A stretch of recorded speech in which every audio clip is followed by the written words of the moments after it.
The fog rolls in from the Thames on this October night in 1885, wrapping London in its familiar shroud of mystery and concealment. Through the yellow haze cast by the gas lamps, a figure emerges, a gentleman in evening, dressed his silk top hat gleaming despite the moisture in the air, his opera cape swirling as he turns from the respectable thoroughfare of Piccadilly into a narrow side street. To any casual observer, he might be returning home from his club or the opera. But his destination tonight lies in an altogether different world, a world that exists in the shadows of the greatest city on earth, hidden in plain sight from the respectable society that would condemn it by day while secretly sustaining it by night. This is Victorian London at the height of its power and glory, the capital of an empire that spans the globe, the center of commerce, industry, and civilization. By day, it presents a facade of unprecedented moral rectitude, where propriety reigns supreme and the slightest deviation from accepted behavior can mean social ruin. But as darkness falls, another city emerges, a city of secrets, desires, and forbidden pleasures that would shock the very people who participate in its hidden life. Tonight, as we settle into our journey through the gaslit streets and behind the heavy curtains of Victorian England, we will explore this shadow world that existed alongside and beneath the official narrative of the age. We will discover how the very strictness of Victorian morality created the conditions for its own subversion, how the empire of virtue harbored within itself an equally vast empire of vice. The Victorian era, spanning the long reign of Queen Victoria from 1837 to 1901, has become synonymous in popular imagination with sexual repression, moral rigidity, and an almost pathological concern with propriety. We picture corseted ladies fainting at the slightest impropriety, table legs modestly draped lest their naked would inspire impure thoughts, and married couples who somehow produce large families while maintaining separate bedrooms and never speaking of physical matters. Yet this image, while containing elements of truth, obscures a far more complex and fascinating reality. The Victorians were not simply prudes who denied the existence of human sexuality. They were people caught between powerful competing forces, religious revival and scientific materialism, traditional values and rapid modernization, public respectability and private desire. The very intensity of their public morality suggests not an absence of sexual interest, but rather its powerful presence, requiring constant vigilance and control. The statistics tell their own story. In 1841, there were an estimated 9,000 prostitutes in London alone. By the 1860s, some observers claimed the number had risen to 80,000, though more conservative estimates suggested 30,000, still a staggering figure for a city of 3 million. The Haymarket, the Strand, and certain areas of the West End were notorious for their nighttime traffic in commercial sex. Meanwhile, a thriving underground trade in pornographic literature, erotic photographs, and sexual aids flourished despite repeated attempts at suppression. How do we reconcile this reality with the image of Victorian prudery? The answer lies in understanding the profound double standard that characterized the age, a double standard that was not merely hypocritical, but was actually built into the social and economic structure of Victorian society. This was a world where a respectable man might maintain both a wife and a mistress, where brothels operated within walking distance of churches, and where the same society that condemned fallen women depended upon their existence to protect the virtue of respectable ladies. This hidden world was not limited to commercial sex. It encompassed a vast range of activities and interests that could not be acknowledged in polite society, from the circulation of erotic literature to the activities of secret societies, from the coded homosexual subculture to the scandalous affairs that occasionally erupted into public view. It was a world with its own geography, its own language, its own social rules, existing in parallel to respectable society, and often involving the very same people who upheld public morality by day. Our guide through this shadow realm will be the Victorians themselves, their diaries, their secret publications, their court records, and their occasional confessions. We will meet the anonymous author of My Secret Life, whose 11-volume erotic autobiography provides an exhaustive account of one man's sexual adventures across the social spectrum. We will enter Kate Hamilton's night house in the Haymarket, where judges and members of Parliament rubbed shoulders with prostitutes and criminals. We will read the pages of The Pearl, the underground magazine that published erotic stories and scandalous gossip for discriminating gentlemen. But we will also discover that this hidden world was not simply a male preserve. Victorian women, despite the ideology that portrayed them as passionless angels, had their own secrets and their own forms of rebellion against the constraints placed upon them. From the use of contraception to the consumption of erotic literature from romantic, friendships that may have crossed into physical intimacy to the bold experiments of the new. Woman movement, female sexuality in the Victorian era was far more complex and active than the official narrative suggested. As we explore these hidden dimensions of Victorian life, we must remember that we are not simply indulging in salacious gossip about the long dead.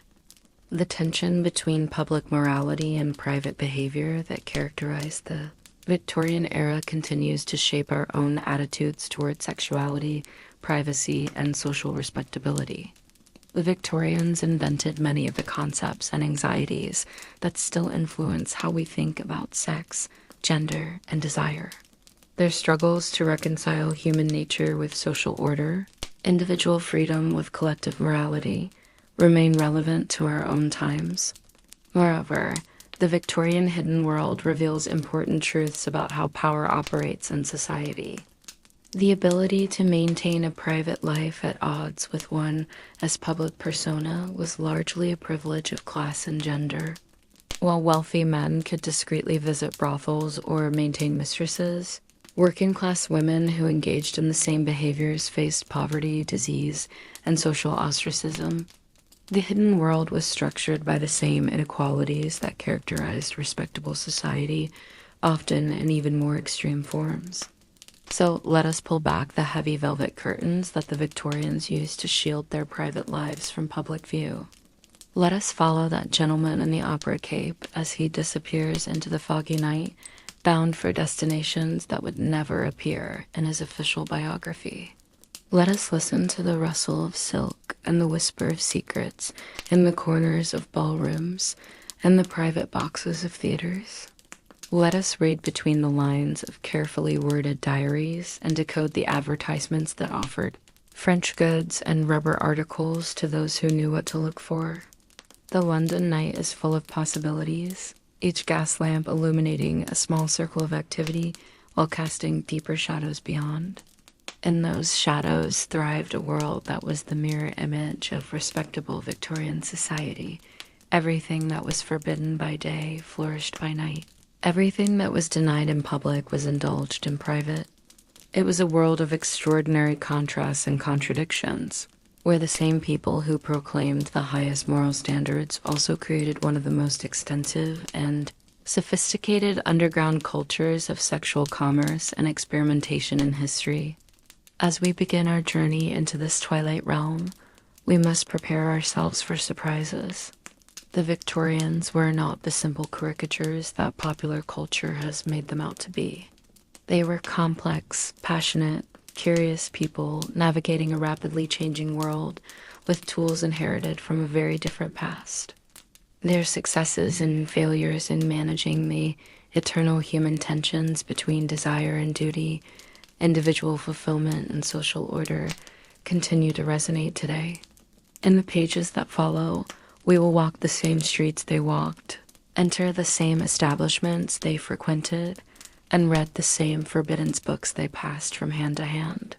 We will discover that behind the facade of Victorian respectability lay a world as rich, strange, and human as any in history, a world that reveals not only the secrets of the past, but also enduring truths about the nature of human society and the eternal dance between what we show the world and what we keep hidden in the shadows.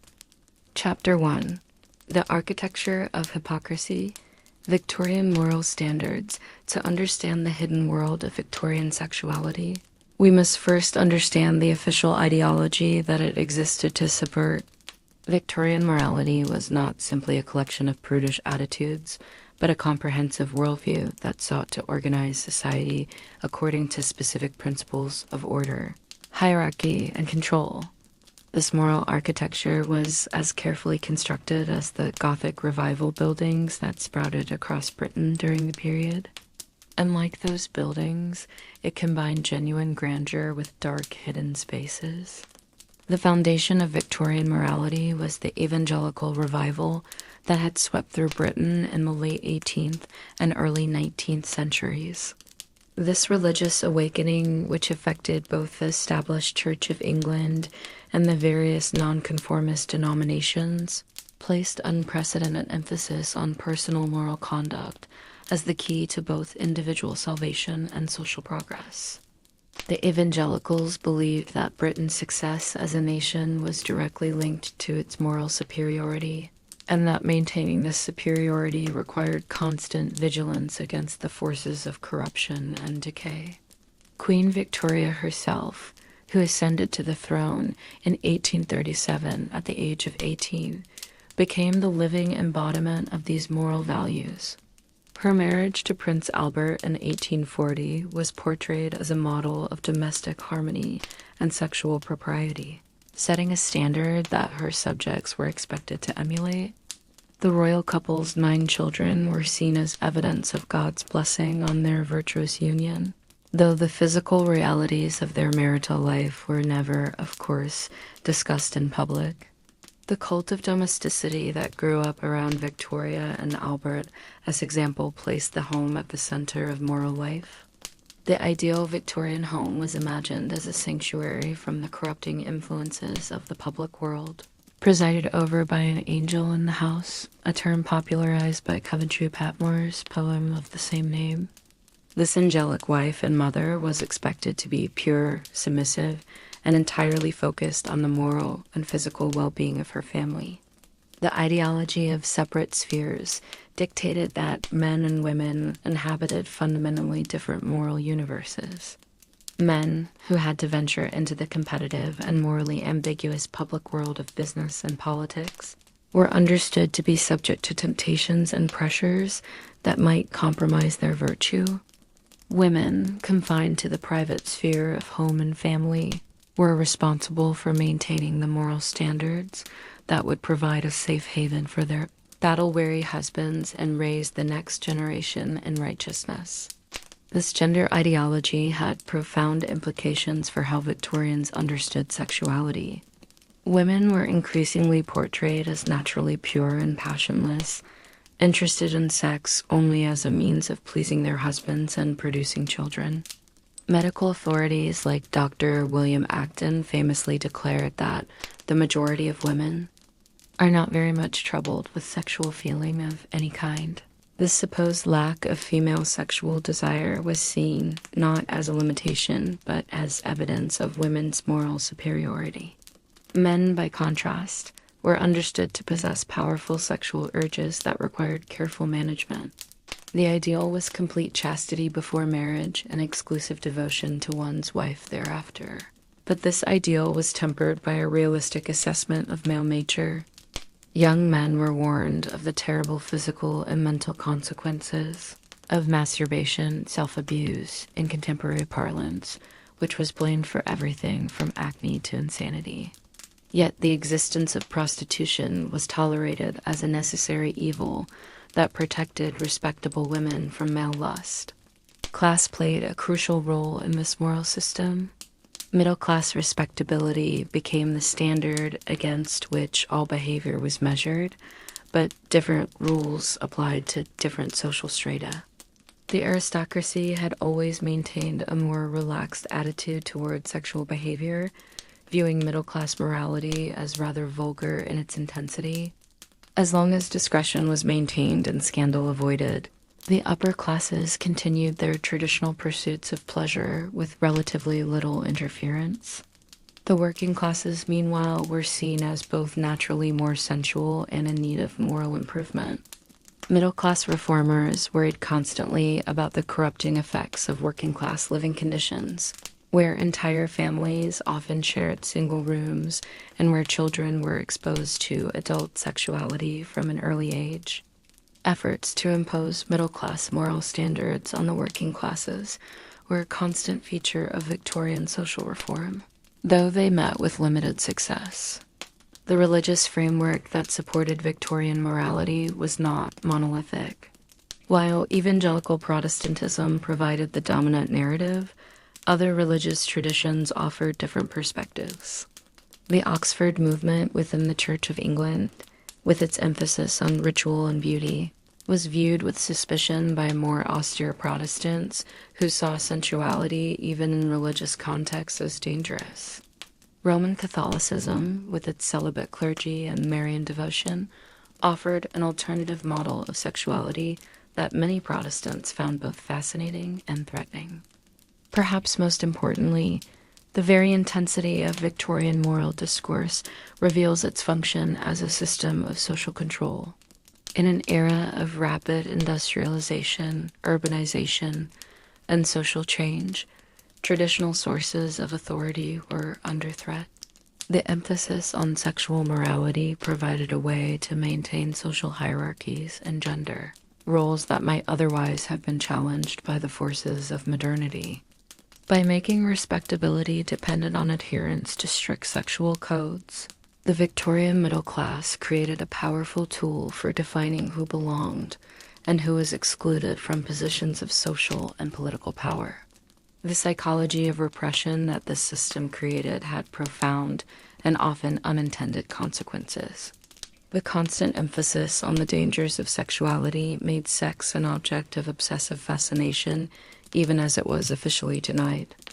The elaborate linguistic codes developed to avoid direct mention of bodily functions, limbs, instead of legs. Unmentionables for underwear only heightened the erotic charge of the forbiddens. The very furniture of the Victorian home, with its heavy draperies, dark corners, and suggestively curved surfaces, seemed to embody both concealment and sensuality. This psychological dynamic created perfect conditions for the flourishing of a sexual underground.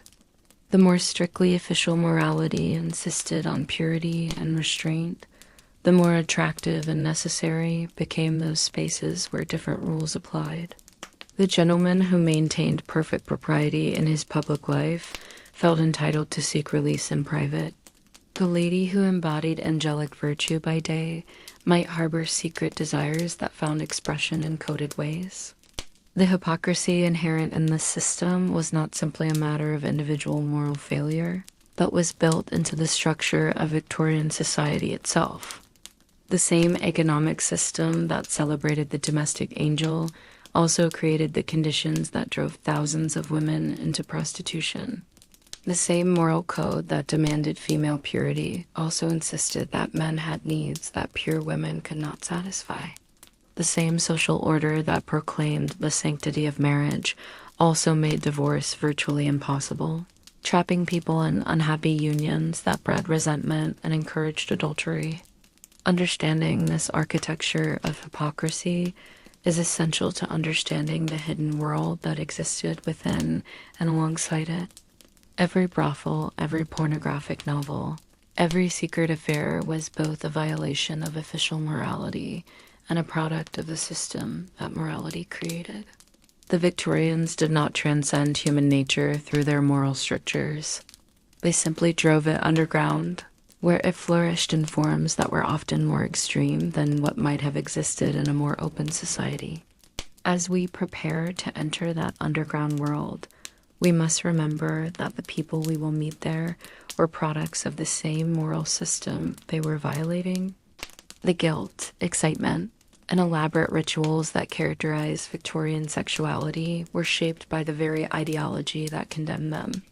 The hidden world was not separate from respectable society, but was its shadow self, the negative image that revealed the true shape of Victorian desire. Chapter 2. The Gentleman's Secret World.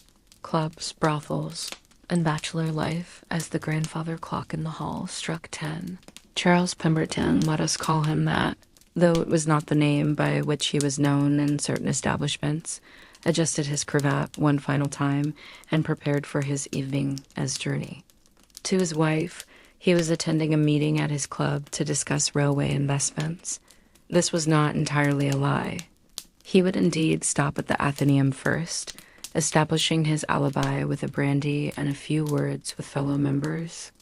But his ultimate destination lay in a very different direction, toward those streets where gaslight gave way to shadow and respectability dissolved into possibility. The geography of Victorian London's pleasure districts was as well established as its commercial zones, though it appeared on no official maps. The Haymarket, running from Pall Mall to Piccadilly Circus, was the most notorious thoroughfare, transforming after dark from a respectable shopping street into what one contemporary called the greatest market of human flesh in the world.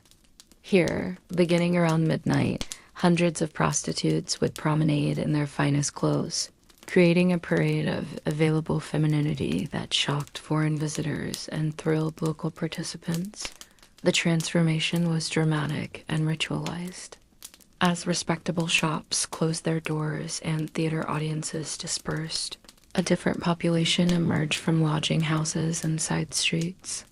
These were not the ragged streetwalkers of the East End, but elegantly dressed women who could, at first glance, be mistaken for ladies of quality. They wore silk gowns and fashionable bonnets, carried themselves with studied grace, and spoke in refined accents that might be natural or carefully cultivated. The police, by unspoken agreement, largely turned a blind eye to this nightly transformation. As long as the women remained within the understood boundaries and did not actively solicit respectable ladies or create public disturbances, they were allowed to pursue their trade. This tolerance was pragmatic rather than liberal. Authorities recognized that attempting to suppress the trade entirely would only drive it into less controllable areas and create more problems than it solved. For gentlemen like our Charles Pemberton, the Haymarket offered a carefully graduated series of experiences. At the most public level, there was the simple excitement of the promenade itself, the opportunity to walk among available women, to exchange glances and perhaps words, to feel the thrill of possibility without necessarily acting upon it. Many men came simply to look, to absorb the atmosphere of sexual availability before returning to their respectable homes. For those seeking more active participation, the next level consisted of the various supper rooms and dancing establishments that lined the surrounding streets. The Argyle Rooms, located on Great Windmill Street, was perhaps the most famous of these. Ostensibly a respectable venue for dining and dancing, it was well known that the women who frequented its galleries were available for more than conversation. A gentleman could dine in public view, dance with an attractive partner, and then discreetly arrange for more private entertainment. The Argyle Rooms represented a peculiarly Victorian compromise between propriety and license. The main floor maintained a veneer of respectability, with its crystal chandeliers, polished dance floor, and formally dressed patrons. But everyone understood the true nature of the transactions taking place. The women who attended were not wives or daughters of respectable families, but courtesans of varying ranks, from kept mistresses temporarily between protectors to ambitious newcomers seeking to attract wealthy admirers. The protocol of these establishments was elaborate and well understood by regular participants. A gentleman would never approach a woman directly, but would signal his interest through eye contact or by sending a waiter with refreshments. The woman might accept or decline the offering, beginning a dance of negotiation that could last hours. Prices were never discussed openly. Instead, elaborate euphemisms about assistance with lodgings or help with millinery expenses maintained the fiction that these were social rather than commercial relationships. For those seeking more immediate gratification, The side streets off the Haymarket offered numerous brothels ranging from elegant establishments that catered to the wealthy to simple accommodation houses that rented rooms by the hour. Kate Hamilton's night house on Princess Street, Leicester Square, occupied the pinnacle of this hierarchy.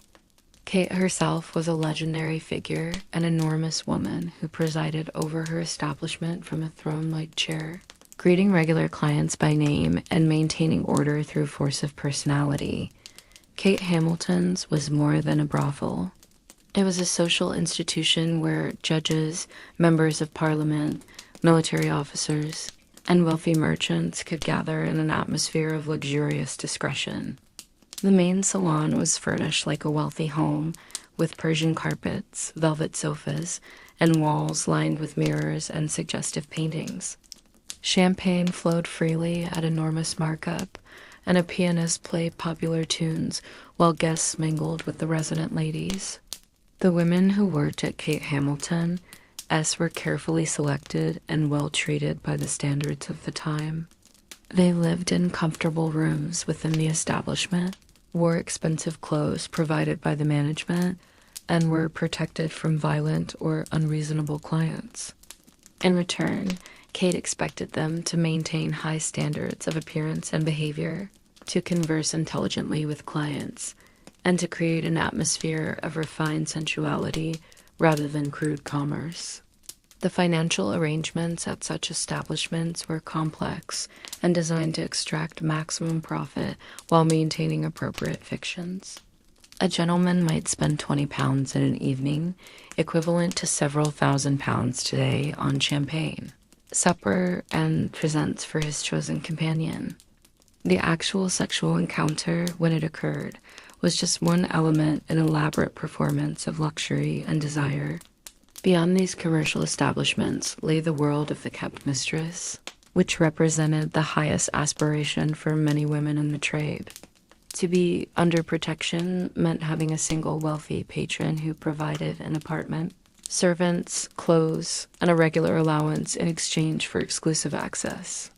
These relationships could last years and sometimes evolved into genuine emotional attachments, though they remained fundamentally commercial in nature. The most successful courtesans of Victorian London achieved a kind of celebrity status. Their names known to every man about town, and their appearance at theaters or race meetings noted in the sporting press.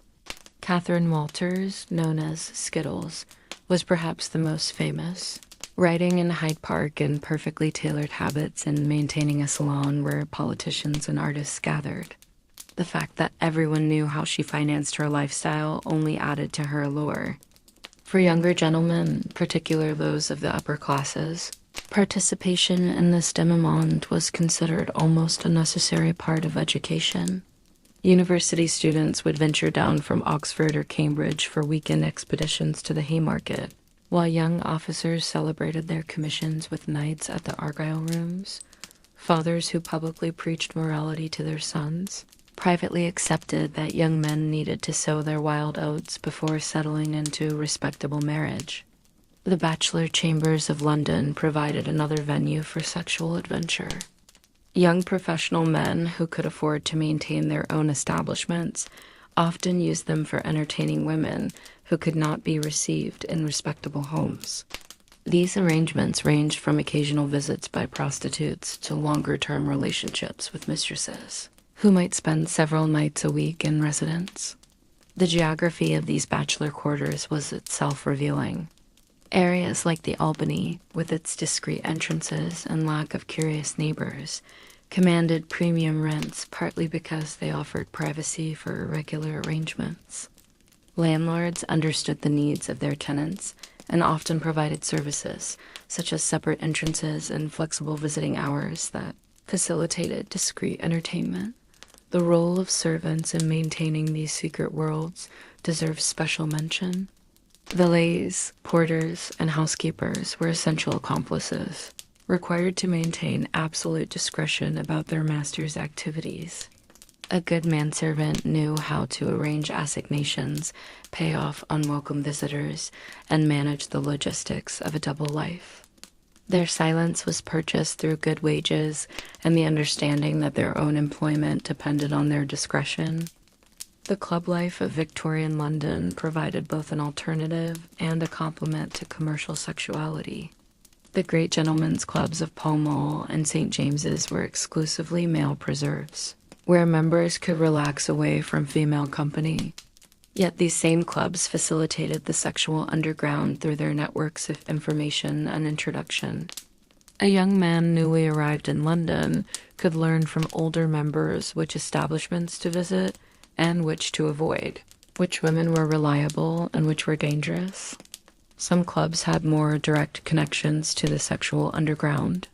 The Pelican Club, which flourished in the 1880s and 1890s, was notorious for its late-night parties where the normal rules of society were suspended. Members included aristocrats, artists, journalists, and wealthy bohemians who shared a taste for pleasure and a disdain for conventional morality. Their gatherings, fueled by champagne and absinthe, often continued until dawn and sometimes included female entertainers whose performances went well beyond what was acceptable in public theaters. The financial infrastructure that supported this world was substantial and sophisticated. Besides the direct payments to prostitutes and madams, there were numerous auxiliary businesses that profited from the trade. Dress shops extended credit to courtesans, knowing that their bills would eventually be paid by wealthy protectors. Jewelers specialized in the kind of gaudy pieces that respectable ladies would never wear, but that marked a kept woman's status.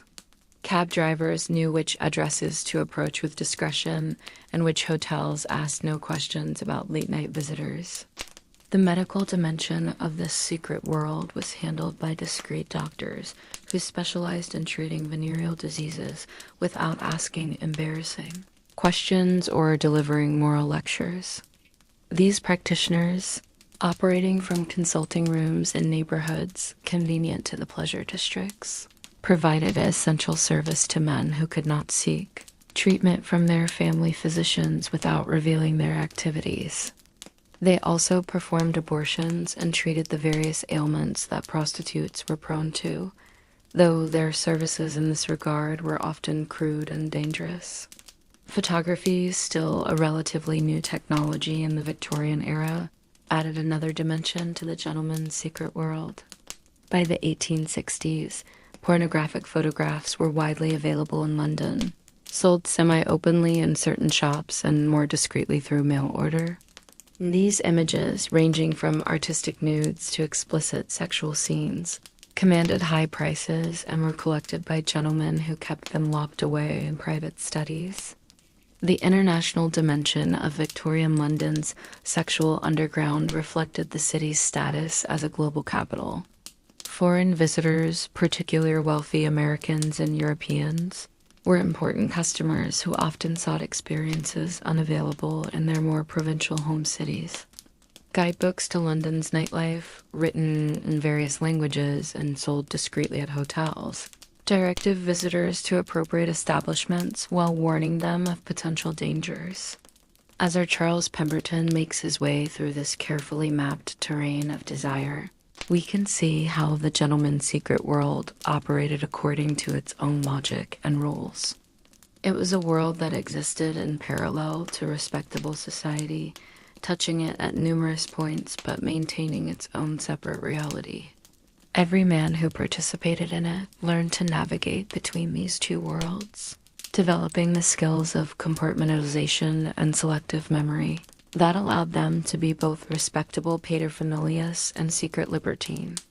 The tragedy and the fascination of this world lay in its fundamental instability.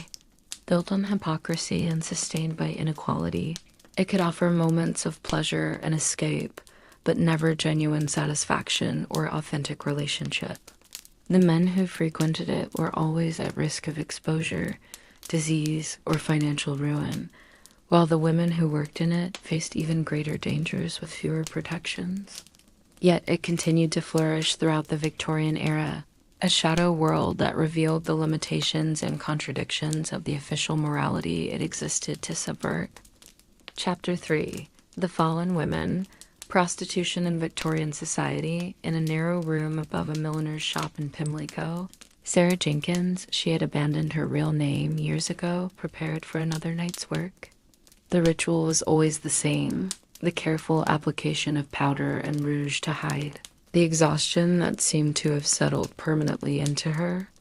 20-5-year-old face. The selection of a dress that suggested respectability while advertising availability. The small glass of gin to quiet the persistent cough that had troubled her all winter. 5 years ago, she had been a parlor maid in a respectable household. Now she was one of the thousands of women who walked the night streets of London, part of what social reformers called the Great Social Evil. The scale of prostitution in Victorian London defied precise measurement, but all contemporary observers agreed it was vast. In 1857, William Acton estimated there were 80,000 prostitutes in London. Understanding who these women were and how they came to their profession reveals much about Victorian society's economic and social structures. Contrary to the melodramatic narratives popular in contemporary fiction, few women were literally seduced and abandoned by aristocratic villains. The paths to prostitution were usually more mundane and more revealing of systemic inequalities. Domestic servants like Sarah made up a significant proportion of prostitutes. A maid who lost her position, whether through dismissal, pregnancy, or the closure of a household, faced immediate destitution. Without a character reference from her previous employer, she could not find another respectable position. With no family to support her and no savings from her meager wages, the streets offered one of the few ways to avoid the workhouse. Factory workers and shop girls were similarly vulnerable. The wages paid to women in regular employment were calculated on the assumption that they were supplementing a male income rather than supporting themselves. A woman working in a textile mill or behind a shop counter might earn 7 to 10 shillings a week, barely enough for food and lodging in the cheapest areas. Any interruption in employment, illness, or unexpected expense could push her into debt and desperation. The needle trades were particularly associated with prostitution. Seamstresses working 14-hour days in poorly lit, unventilated workshops earned starvation wages that made prostitution an economic necessity rather than a moral choice. Thomas Hood's poem, The Song of the Shirt, captured the desperation of these women. Stitch, stitch, in poverty, hunger, and dirt, and still with a voice of dolorous pitch, she sang the song of the shirt. The hierarchy within prostitution was as complex and stratified as Victorian society itself. At the bottom were the park women who serve as soldiers and working men for a few pence in Hyde Park or on Hampstead Heath. These women, often alcoholic and diseased, represented the image of degradation that reformers used to illustrate the horrors of the trade. They slept in common lodging houses when they could afford it, or in doorways and under bridges when they couldn't. Above them were the streetwalkers who worked established beats in commercial areas.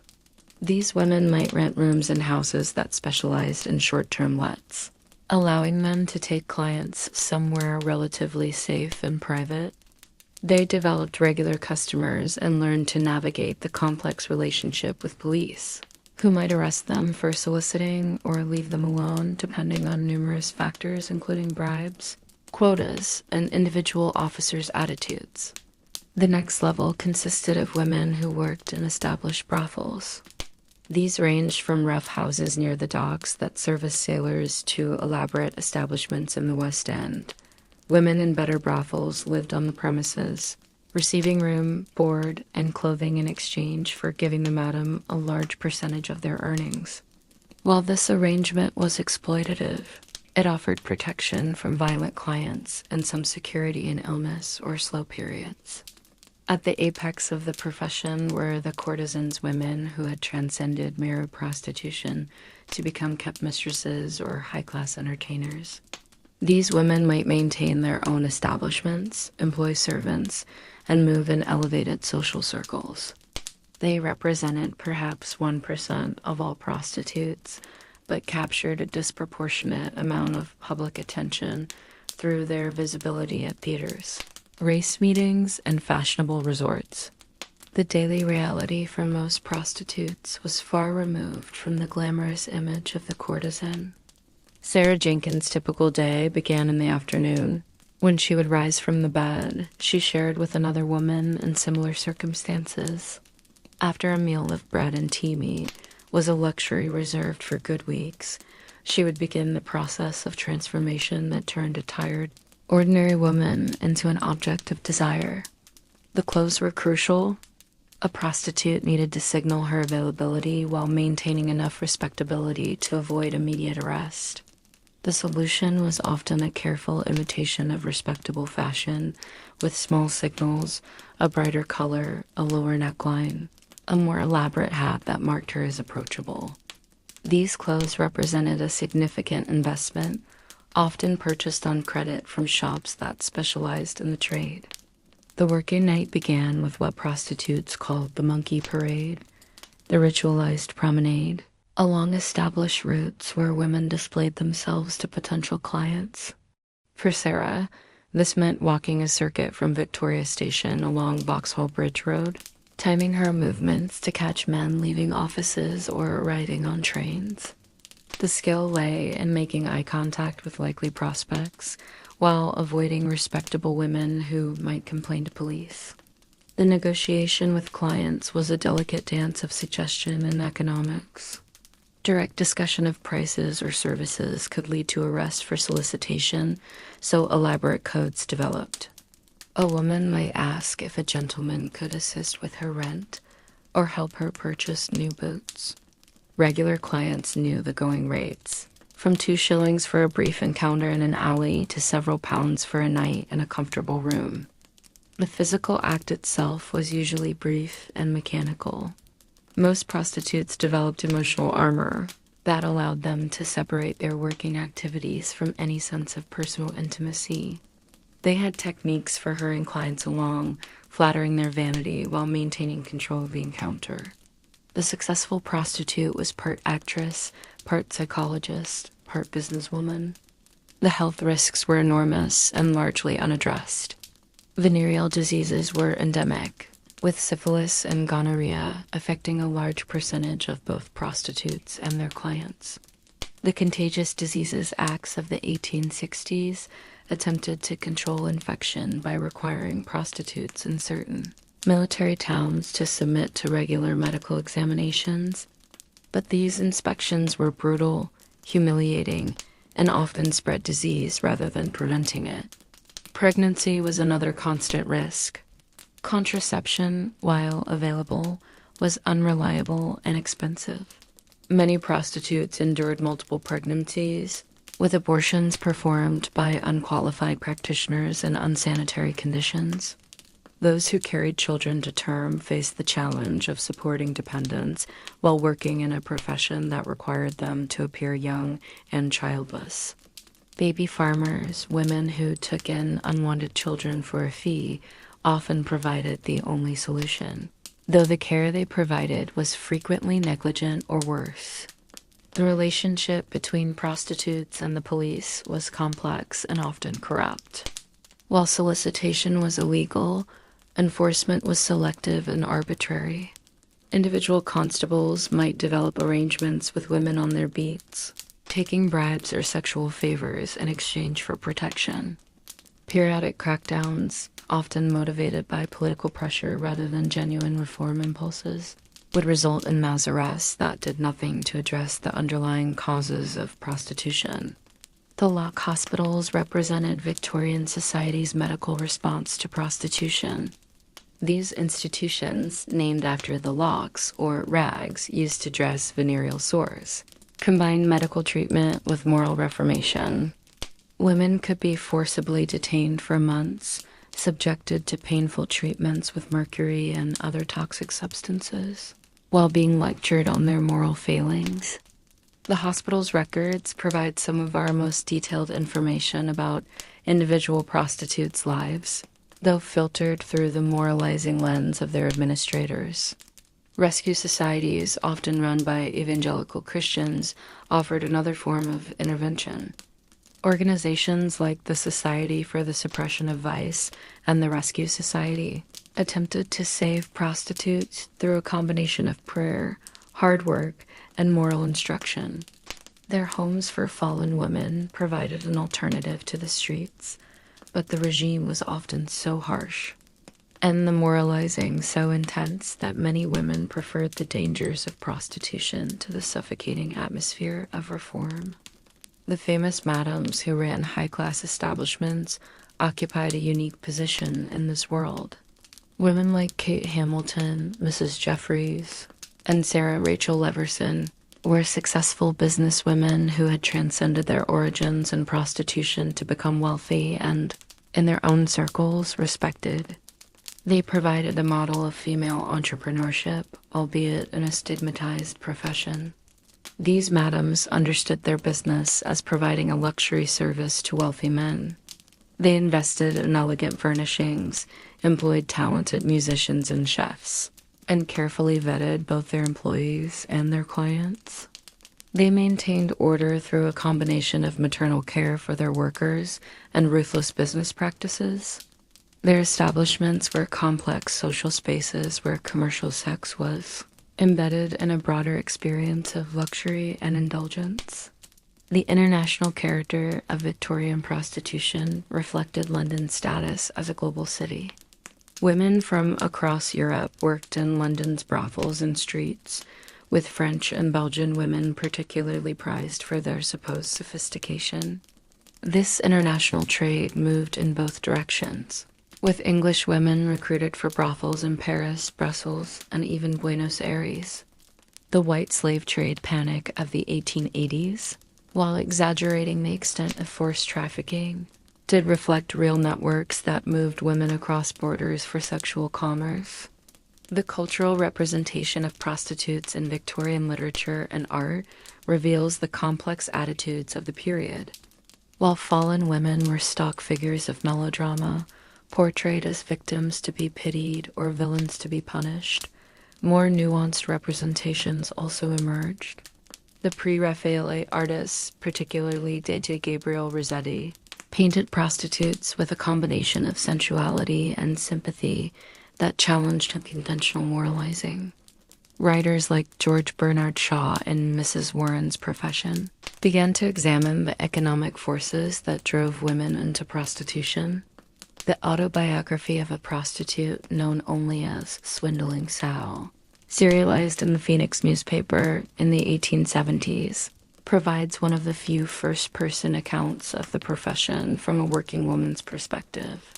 Sal's narrative, while sensationalized for its audience, describes the daily realities of the trade with remarkable frankness: the constant fear of violence, the struggle to maintain health and appearance, the complex relationships with other women in the profession, and the small pleasures and solidarities that made life bearable.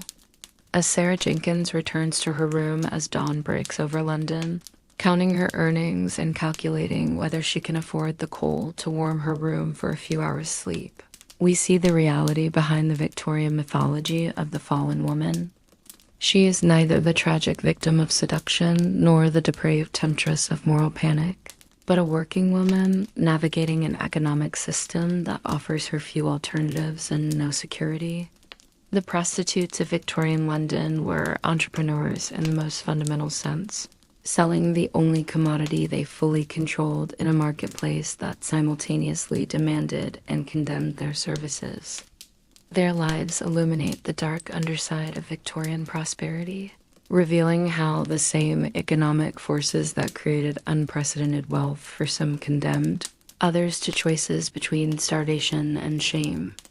In their stories, we see not individual moral failure, but systemic social failure, a society that preached female purity while creating conditions that made prostitution a rational economic choice for thousands of women.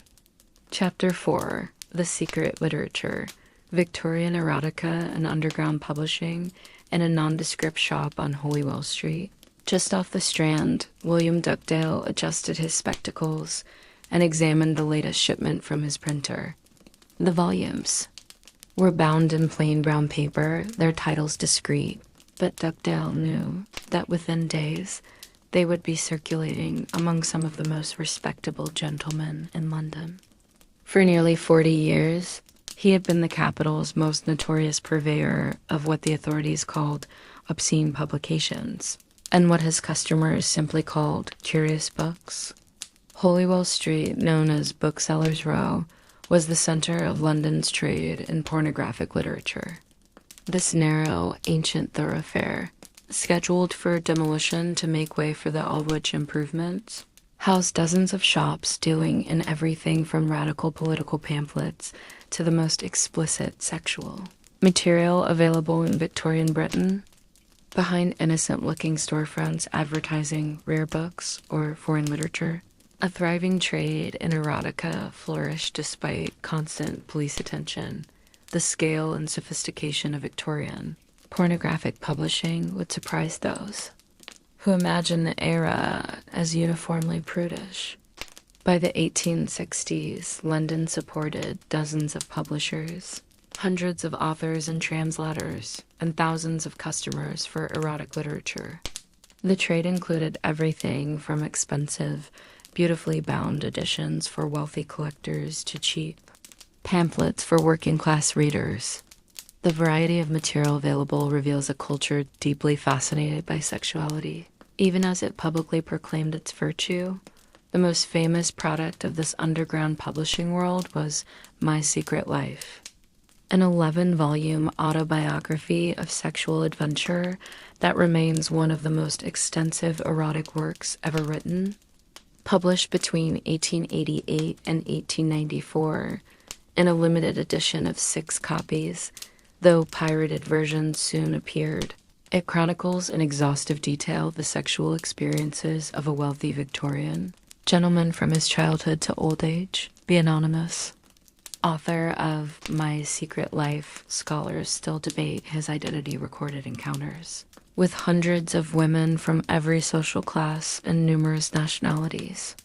His narrative, running to over 4,000 pages, provides an extraordinarily detailed picture of Victorian sexuality from the perspective of a privileged male participant. While the work's authenticity has been questioned, its circumstantial details about places, prices, and practices align closely with other historical evidence. What makes My Secret Life particularly valuable as a historical document is its matter-of-fact tone and obsessive attention to detail. The author records not just sexual acts, but entire social contexts, conversations with prostitutes about their lives, descriptions of brothels and accommodation houses, accounts of seduction techniques and contraceptive methods.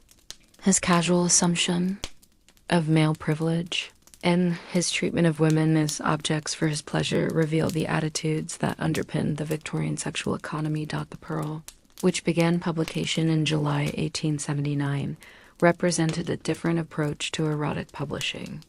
Styled as a journal of facetious and voluptuous reading, it appeared monthly for 18 issues before police pressure forced its closure. Each issue contained serial stories, erotic poems, jokes, and correspondence from readers, creating a sense of community among its subscribers. The Pearl's content ranged from romantic tales of seduction to explicit accounts of orgies and flagellation. Its serial stories, with titles like Lady Pokingham or They All Do It, and Sub Umbra, or Sport Among the She-Noodles, combined upper-class settings with increasingly elaborate sexual scenarios. The magazine's humor, often crude but sometimes genuinely witty, revealed a culture that could laugh about sex, even while officially denying its existence. The language of Victorian erotica deserves special attention. Writers developed an extensive vocabulary of euphemism and metaphor that could be simultaneously coy and explicit. Male genitals became ivory columns, ruby tips, or manly members, while female anatomy was described in terms of flowers, fruits, and grottos. This elaborate linguistic play served multiple purposes. It protected publishers from prosecution by avoiding certain trigger words. It added an element of literary playfulness to otherwise crude material, and it reflected genuine Victorian discomfort. With direct sexual language, the distribution networks for erotic literature were as complex as those for any other black market commodity. Publishers like Dugdale maintained networks of agents who sold books door to door, targeting wealthy neighborhoods, where servants could be bribed to deliver packages to their masters. Mail order was another important channel, with advertisements placed in sporting newspapers and other publications likely to reach interested readers. The postal system, despite official prohibition on sending obscene material through the mail, was extensively used for distribution. Publishers developed elaborate codes and false business names to disguise their activities. Books might be advertised as medical texts or classical translations, with customers understanding the true nature of what they were ordering. Payment was often handled through intermediaries to protect both buyers and sellers from potential prosecution. The international dimension of the trade was significant. Much Victorian pornography was imported from France, where attitudes toward erotic literature were more relaxed. English translations of French classics like Gamiani, attributed to Alfred de Musset, and new works by authors like the mysterious Alphonse Momes found eager audiences in Britain. The Channel crossing provided a convenient escape route for publishers facing prosecution, and many operated simultaneously from London and Paris or Brussels. Asterisk. Original English erotic literature developed its own distinctive characteristics. While French erotica often emphasized sophistication and psychological complexity, English pornography tended toward the documentary and the sensational. Works like The Romance of Lust, 1873 to 1876, combined middle-class domestic settings with increasingly improbable sexual athletics, creating a fantasy world where every servant was willing and every lady was secretly passionate. The intersection between pornography and other forms of Victorian literature was more extensive than is often acknowledged. Many mainstream publishers had sidelines in erotic books, and some respected authors wrote pornography under pseudonyms. The techniques of the sensation novel cliffhangers, dramatic revelations, complex plots were adapted for erotic purposes. Even the 3-volume format standard for Victorian novels was adopted by pornographers, though for rather different narrative purposes. The visual component of Victorian erotica evolved rapidly with technological change.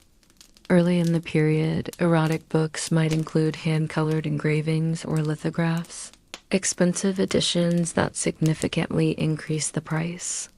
The development of photography in the 1840s and its rapid commercialization created new possibilities for pornographic imagery. By the 1860s, photographs of nude women and sexual acts were widely available, though at prices that restricted them to wealthy collectors. The stereoscope, that quintessentially Victorian entertainment device, was quickly adopted for pornographic purposes. 3-dimensional images of nude women and erotic scenes provided a new level of realism that both thrilled and disturbed contemporary observers. The fact that stereoscopes were common in respectable middle class homes added an element of danger and excitement to viewing erotic images through the same device used for views of the Holy Land or Niagara Falls. The authorities' response to the trade in erotic literature was inconsistent and often ineffective. The Obscene Publications Act of 1857, known as Lord Campbell's Act, gave magistrates the power to order the destruction of obscene materials, but defining obscenity proved difficult. The famous test established in Regina v. Hicklin, 1868, whether the material tended to deprave and corrupt those whose minds are open to such immoral influences, was so vague as to be almost useless in practice. Police raids on Holywell Street were regular occurrences, but they had limited long-term effect. Publishers like Dugdale became expert at hiding their most valuable stock and maintaining duplicate supplies in safe locations. When arrested, they often received relatively light sentences. A few months in prison was considered a business expense. The destruction of seized stock was painful but not catastrophic for established publishers, who could quickly reprint popular titles. The Society for the Suppression of Vice, founded in 1802 and revitalized in the Victorian period, made combating obscene literature one of its primary missions. The Society employed agents to purchase pornographic books and build cases for prosecution. Their annual reports provide valuable information about the scale of the trade, though their tendency to exaggerate for fundraising purposes makes their statistics suspect. Asterisk. The customers for Victorian erotica came from across the social spectrum, though the high prices of many books restricted the market primarily to the middle and upper classes. Collectors like Henry Spencer Ashby, who wrote bibliographies of erotic literature under the pseudonym Dazanus Fraxi, amassed libraries of thousands of volumes. These collections, some of which eventually found their way into the British Library's private case, preserve material that would otherwise have been destroyed. Working-class access to pornography was more limited but not non-existent. Cheap reprints, often poorly produced and full of errors, circulated in industrial areas. Public readings of erotic stories in pubs and working men's clubs provided communal access to material that individuals couldn't afford. The lending libraries that served working-class readers sometimes included erotic titles, though these were vulnerable to police raids.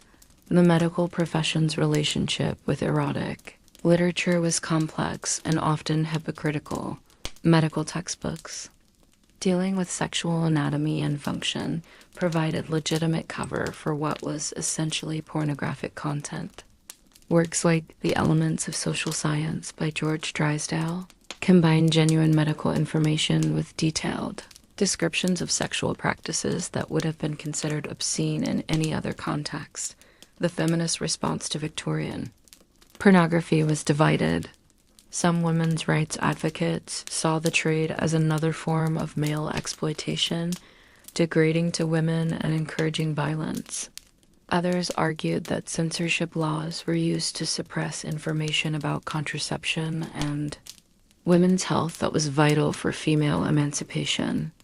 The prosecution of Annie Besant and Charles Bradlaugh for publishing information about birth control highlighted how obscenity laws could be used to maintain women's ignorance and dependence. As the Victorian era drew to a close, the trade in erotic literature showed no signs of diminishing despite decades of suppression efforts. New technologies, particularly improvements in printing and photography, made production cheaper and distribution easier. The emergence of a more educated reading public created demand for higher quality erotic literature that went beyond mere anatomical description to explore the psychological dimensions of sexuality. The legacy of Victorian erotic literature extends far beyond its immediate historical context. Works like My Secret Life and magazines like The Pearl provide invaluable evidence about sexual attitudes and practices that would otherwise be lost to historical record. The language, scenarios, and obsessions of Victorian pornography reveal the anxieties and desires of a culture struggling to reconcile human nature with social order. More broadly, the underground publishing world of Victorian Britain demonstrates the impossibility of completely suppressing human sexuality through law or social convention. The very energy that authorities put into combating obscene literature reveals its perceived threat to social order. while the ingenuity and persistence of publishers and readers shows the strength of the demand that no amount of prohibition could eliminate. In the brown paper packages that circulated through Victorian London, we see evidence of desires that could be hidden but never eradicated. A secret literature that told truths the official culture could not acknowledge. Asterisk. Chapter 5. Scandals that shook society. When secrets became public, the morning of July 1885 dawned like any other in respectable London households, but by evening, the city's moral landscape had been forever altered. W.T. Stead's The Maiden, Tribute of Modern Babylon, published in the Pall Mall Gazette, had torn away the veil of propriety that concealed the sexual exploitation of children in the world's greatest city. The scandal that erupted would be just one of many that punctuated the Victorian era, each revelation forcing society to confront the gap between its public morality and private behavior. These scandals, when they erupted, followed a predictable pattern. First came the whispers in clubs and drawing rooms, as those in the know shared delicious details with trusted friends. Then, often through divorce proceedings or criminal trials, the stories burst into public view, splashed across newspaper. Pages and language that pushed the boundaries of what could be printed. The public response combined genuine shock, hypocritical moralizing, and barely concealed fascination with the details of aristocratic misbehavior. The Dilke scandal of 1885-1886 exemplified how private indiscretions could destroy public careers. Sir Charles Dilke, radical MP and potential future Prime Minister, found himself named in the Crawford divorce case. Mrs. Donald Crawford claimed that Dilke had seduced her, teaching her every French vice and engaging in practices that the newspapers could only hint at through euphemism. The specific allegation that caused the most sensation was that Dilke had engaged in a three-in-a-bed scenario with Mrs. Crawford and a housemaid named Fanny. The trial became a public spectacle, with crowds gathering outside the courthouse to catch glimpses of the participants. The testimony, even in its censored form, provided Victorian readers with unprecedented details about upper-class sexual behavior, Mrs. Crawford's allegations about specific acts and positions, her claims about Dilke's sexual expertise, and the suggestion of his corrupting influence created a narrative that combined political drama with erotic revelation. Dilke's defense was hampered by the Victorian legal system's peculiarities. As a cited co-respondent in a divorce case, he had no right to testify on his own behalf or cross-examine his accuser. His political enemies seized the opportunity to destroy a rival, while moral reformers used the case to illustrate the corruption of the ruling classes. Despite strong evidence that Mrs. Crawford's testimony was fabricated or exaggerated, Dilke's career was ruined. He lost his ministerial position, his constituency rejected him, and he spent the rest of his life trying unsuccessfully to clear his name. The Cleveland Street scandal of 1889-1890 revealed a different aspect of Victorian sexual hypocrisy. The discovery of a male brothel on Cleveland Street, where telegraph boys prostituted themselves to wealthy clients, exposed the homosexual underground that existed beneath Victorian society's heterosexual facade. The investigation revealed that clients included Lord Arthur Somerset, equerry to the Prince of Wales, and allegedly Prince Albert Victor, the Queen's grandson. The authorities' handling of the Cleveland Street case revealed the class-based nature of Victorian justice. While the working-class telegraph boys were prosecuted and imprisoned, their aristocratic clients were allowed to flee abroad or never charged. The government's clear desire to minimize the scandal and protect the royal family's reputation only fueled public suspicion that the corruption reached the highest levels of society. The press coverage of Cleveland Street was constrained by both legal restrictions and social taboos. Newspapers could not directly describe the unnatural acts that had taken place, resorting instead to euphemisms about gross indecency and abominable crimes. This linguistic dancing around the subject created its own form of titillation, as readers tried to decode what exactly had transpired in the house on Cleveland Street. The Parnell affair of 1889-1890 demonstrated how sexual scandal could alter the course of political history. Charles Stewart Parnell, the charismatic leader of the Irish Parliamentary Party, was named in divorce proceedings brought by Captain William O'Shea against his wife Catherine.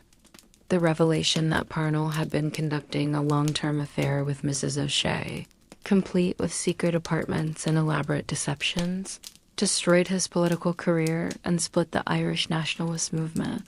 What made the Parnell scandal particularly damaging was the contrast between his public image as the uncrowned King of Ireland and the tawdry details that emerged during the divorce trial.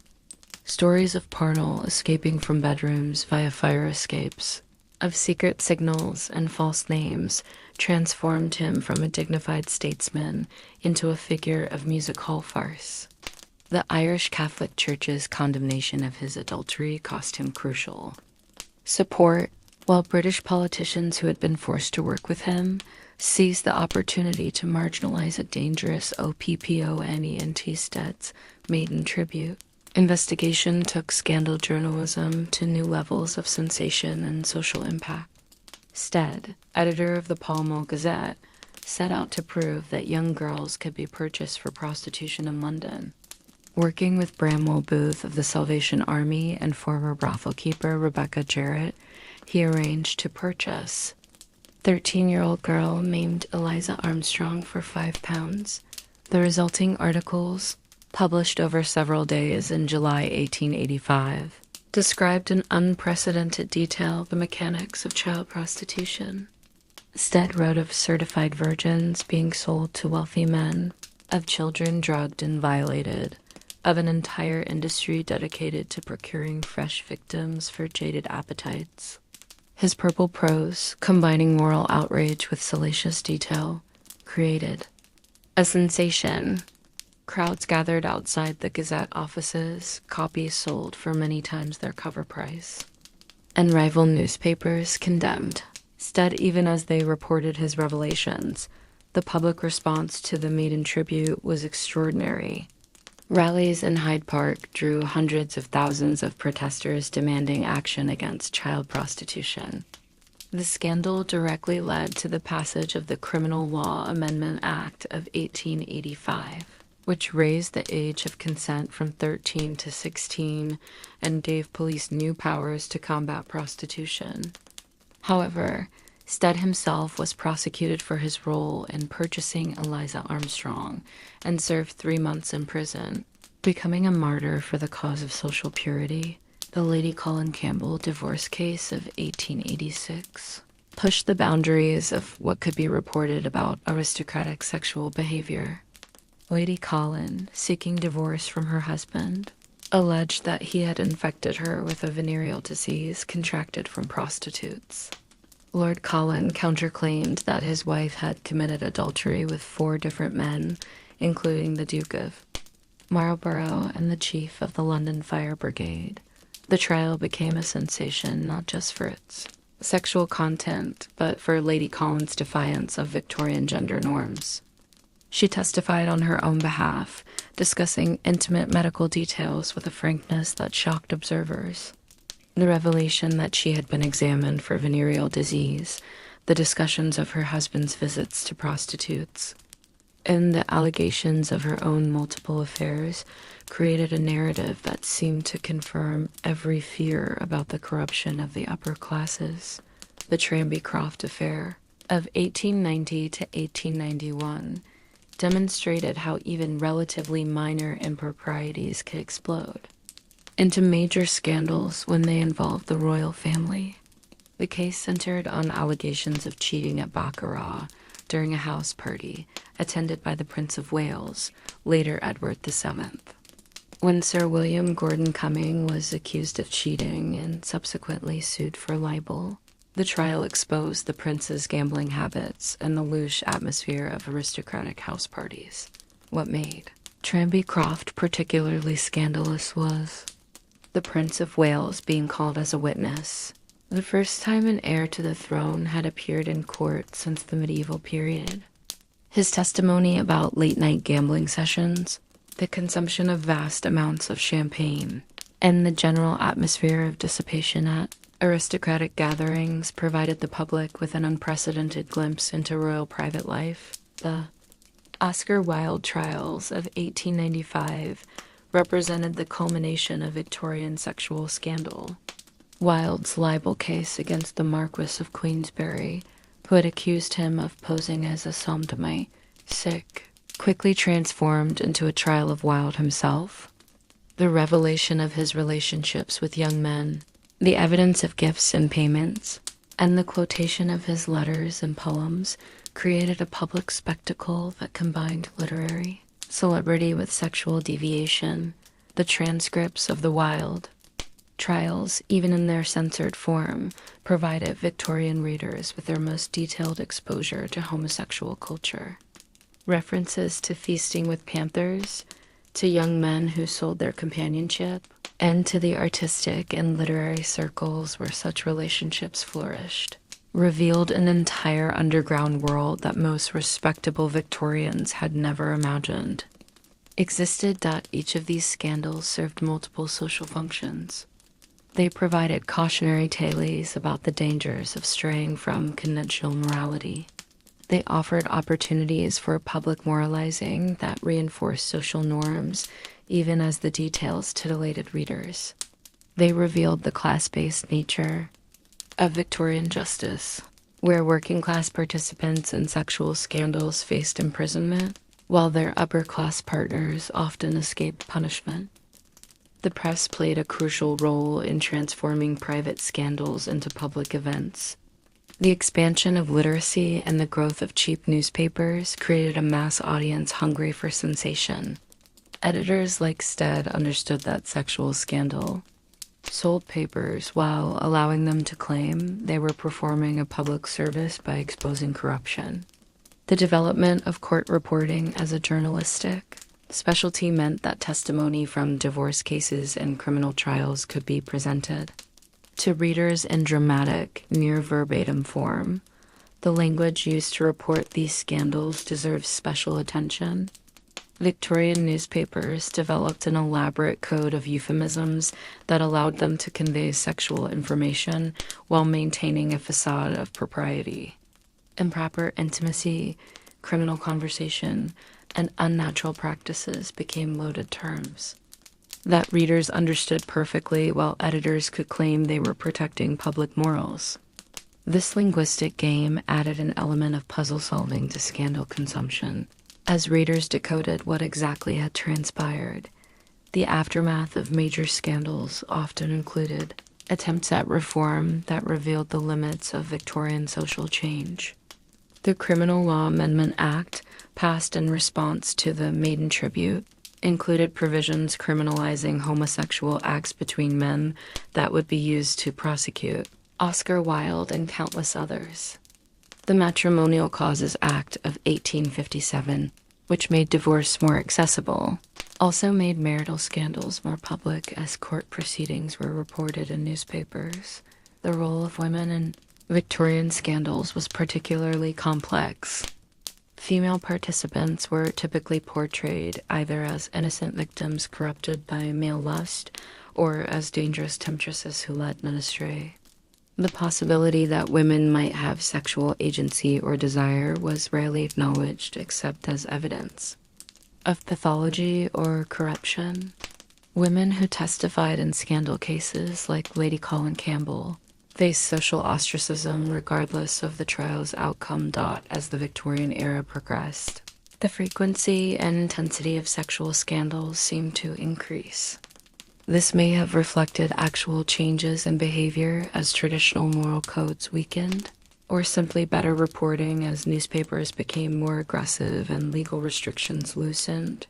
What seems certain is that each scandal made the next one slightly less shocking, gradually eroding the foundations of the official moral code. The legacy of Victorian sexual scandals extends far beyond their immediate impact. They provide historians with invaluable evidence about private behavior that would otherwise remain hidden. They reveal the mechanisms by which society polices sexual behavior and the ways individuals resist that policing. Most importantly, they demonstrate the inevitable failure of attempts to completely separate public morality from private desire, showing how human sexuality always finds ways to assert itself despite social prohibition. In the dock of the Old Bailey, in the witness box of the divorce court, in the pages of newspapers read by millions, Victorian sexual secrets became public property. Each scandal was both an ending and a beginning, the destruction of individual lives and reputations, but also another crack in the facade of Victorian respectability. By the time Oscar Wilde was led away to Reading jail in 1895, the pretense that Victorian society had successfully controlled and channeled human sexuality was becoming increasingly difficult to maintain. Chapter 6, Secret Societies and Hidden Rituals. In a candlelit chamber beneath a respectable Mayfair mansion, robed figures gathered around an altar draped in black velvet. The air was thick with incense and anticipation as the Grand Master raised his ceremonial dagger, its blade catching the flickering light. This was not a scene from a Gothic novel, but a Thursday evening meeting of one of Victorian London's many secret societies, where prominent citizens shed their public personas to engage in rituals that would have horrified their conventional neighbors. The Victorian fascination with secret societies reflected deeper currents in the culture, reaction against the rationalism and materialism of the industrial age, a search for meaning beyond the conventional churches, and perhaps, most significantly, a desire for spaces where the strict social codes of the era could be temporarily suspended. These societies ranged from the relatively respectable Freemasons to groups that engaged in practices that pushed the boundaries of legality and morality. The Cannibal Club, founded in 1863, represented the more outrageous end of the spectrum. Despite its shocking name, the club's anthropophagy was purely symbolic. Members were anthropologists, explorers, and freethinkers who gathered to discuss topics considered too controversial for mainstream scientific societies. The club's founder, Sir Richard Francis Burton, the explorer and translator of the Kama Sutra and Arabian Nights, presided over dinners where the centerpiece was a mace carved to represent an African head gnawing on a human thigh bone, the cannibal. Club's discussions ranged from comparative religion to sexual customs in different cultures, topics that couldn't be addressed in the staid meetings of the Royal Geographical Society. Members presented papers on subjects like polygamy in Africa, temple prostitution in India, and the sexual symbolism of various religious rituals. The club's motto, Ecrases l'infâme, Crush the Infamous, borrowed from Voltaire, signaled their opposition to conventional religious and moral authority. Burton and his fellow cannibals delighted in shocking respectable society. They circulated privately printed translations of erotic texts from around the world, arguing that sexual knowledge was essential for understanding human culture. The club's membership included Algernon Swinburne, the poet whose work celebrated paganism and perversity, and James Campbell Reddy, author of pornographic novels. Their gatherings combined serious intellectual discussion with deliberate provocation of Victorian propriety. The Hellfire clubs of the Victorian era consciously evoked the notorious 18th century societies associated with Sir Francis Dashwood. While the original Hellfire Club had been relatively open about its existence, its Victorian imitators operated in much greater secrecy, aware that the authorities would not tolerate the public flouting of conventional morality that their predecessors had enjoyed. These neo-hellfire clubs typically met in private houses or remote country estates, where members could engage in rituals that parodied religious ceremonies while celebrating sensual pleasure. Participants wore masks or hoods to protect their identities, though most members knew exactly who their fellow devotees were. The rituals often involved mock religious ceremonies, where naked women served as altars or priestesses, combining blasphemy with eroticism in ways calculated to provide maximum transgression of Victorian values. One such society, meeting in a villa outside London in the 1880s, required initiates to sign their names in a book using their own blood while swearing to keep the society's secrets. Members included at least one member of parliament, several wealthy merchants, and a noted artist. Their monthly gatherings featured elaborate feasts, performances by dancers recruited from the theaters, and rituals that grew increasingly elaborate and sexually explicit as the evening progressed. The Hermetic Order of the Golden Dawn, founded in 1888, represented a more respectable but equally secretive approach to hidden knowledge. While not explicitly sexual in its practices, the Golden Dawn attracted members interested in exploring dimensions of experience beyond the conventional.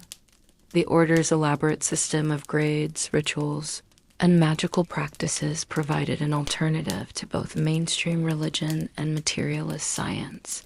What made the Golden Dawn particularly significant was its admission of women as equal members.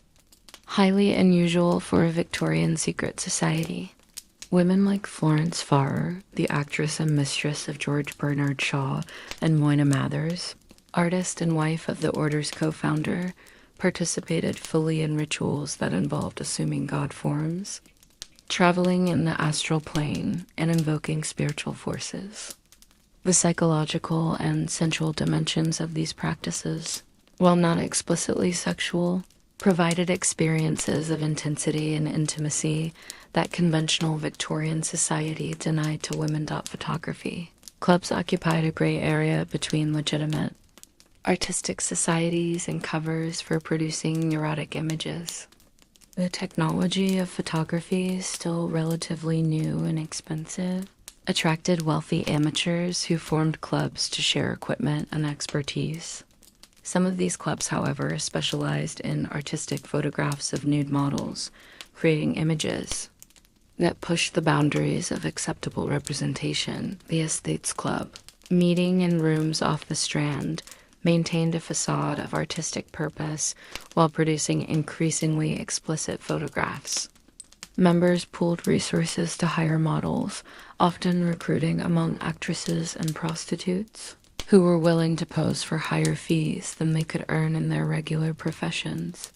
The resulting images, printed in small editions for members only, ranged from classical poses imitating famous paintings to explicitly erotic scenarios. The legal status of these photographic societies was ambiguous. While creating obscene images was illegal, the definition of obscenity was subjective, and clubs could claim artistic or educational purposes. Police raids occasionally seized collections and arrested members, but prosecutions were difficult when defendants could afford good lawyers and when judges themselves might be consumers of similar material. Spiritualist circles, enormously popular throughout the Victorian period, provided another venue for transgressing normal social boundaries. The darkened Séance room, where participants held hands around a table, created an atmosphere of intimacy impossible in normal social settings. The presence of mediums, often young women who went into trance states, added an element of sensual display to the proceedings. Some spiritualist groups went beyond conventional table rapping and automatic writing to explore the sexual dimensions of mediumship. The theory that spiritual energy was related to sexual energy led to experiments that scandalized even the tolerant spiritualist community. Private circles investigated spiritual affinity between participants, conducted rituals in states of partial or complete undress, and explored the boundaries between spiritual ecstasy and physical arousal. The most notorious of these groups was the Circle of Light, operating in Hampstead in the 1870s, led by a charismatic medium known as Madame Sophia. The circle attracted wealthy adherents who paid substantial fees for private consultations. These sessions, according to testimony from former members, involved the channeling of spirits who demanded increasingly intimate demonstrations of faith from believers. The circle collapsed in scandal when a dismissed servant revealed details of rituals involving group nudity and sexual acts performed for spiritual purification. Masonic lodges, the most widespread and respectable of Victorian secret societies, maintained their position through careful policing of their boundaries. Regular Freemasonry excluded women and strictly prohibited any discussion of politics or religion in lodge meetings. However, the existence of hundreds of lodges in London alone, each with its own character and membership, meant that some inevitably developed in unconventional directions. Certain lodges became known for their libertine atmosphere, where the formal rituals of Freemasonry were followed by informal gatherings featuring heavy drinking, risk entertainment, and the presence of women who were definitely not wives of members. The Prince of Wales's membership in multiple lodges gave social cover to Masons who used their connections for pleasure as well as mutual advancement. More controversial were the pseudo-Masonic orders that sprang up claiming ancient wisdom and offering increasingly elaborate degrees of initiation. Some of these, like the Order of Light founded by Maurice Vidal Portman, combined Eastern mysticism with Western occultism and rituals that involved sensory deprivation, consciousness-altering substances, and practices derived from tantric traditions. Members sought direct experience of divine union through techniques that conventional Victorian religion would have condemned as both blasphemous and obscene. The phenomenon of secret societies reveals important aspects of Victorian psychology and society. The elaborate rituals with their robes, passwords, and hierarchical grades provided a sense of importance and belonging that many found lacking in conventional social structures. The secrecy itself was intoxicating, creating bonds between members who shared knowledge forbidden to the uninitiated. For women, secret societies offered rare opportunities for equality and agency. In the ritual space, a woman could be a high priestess commanding the same respect as any male officer. The emphasis on hidden wisdom and spiritual power provided alternative sources of authority to the male-dominated structures of conventional society. Some women used their positions in these societies to develop confidence and skills that they later applied to the suffrage movement and other reform causes that the class dynamics of secret societies were complex.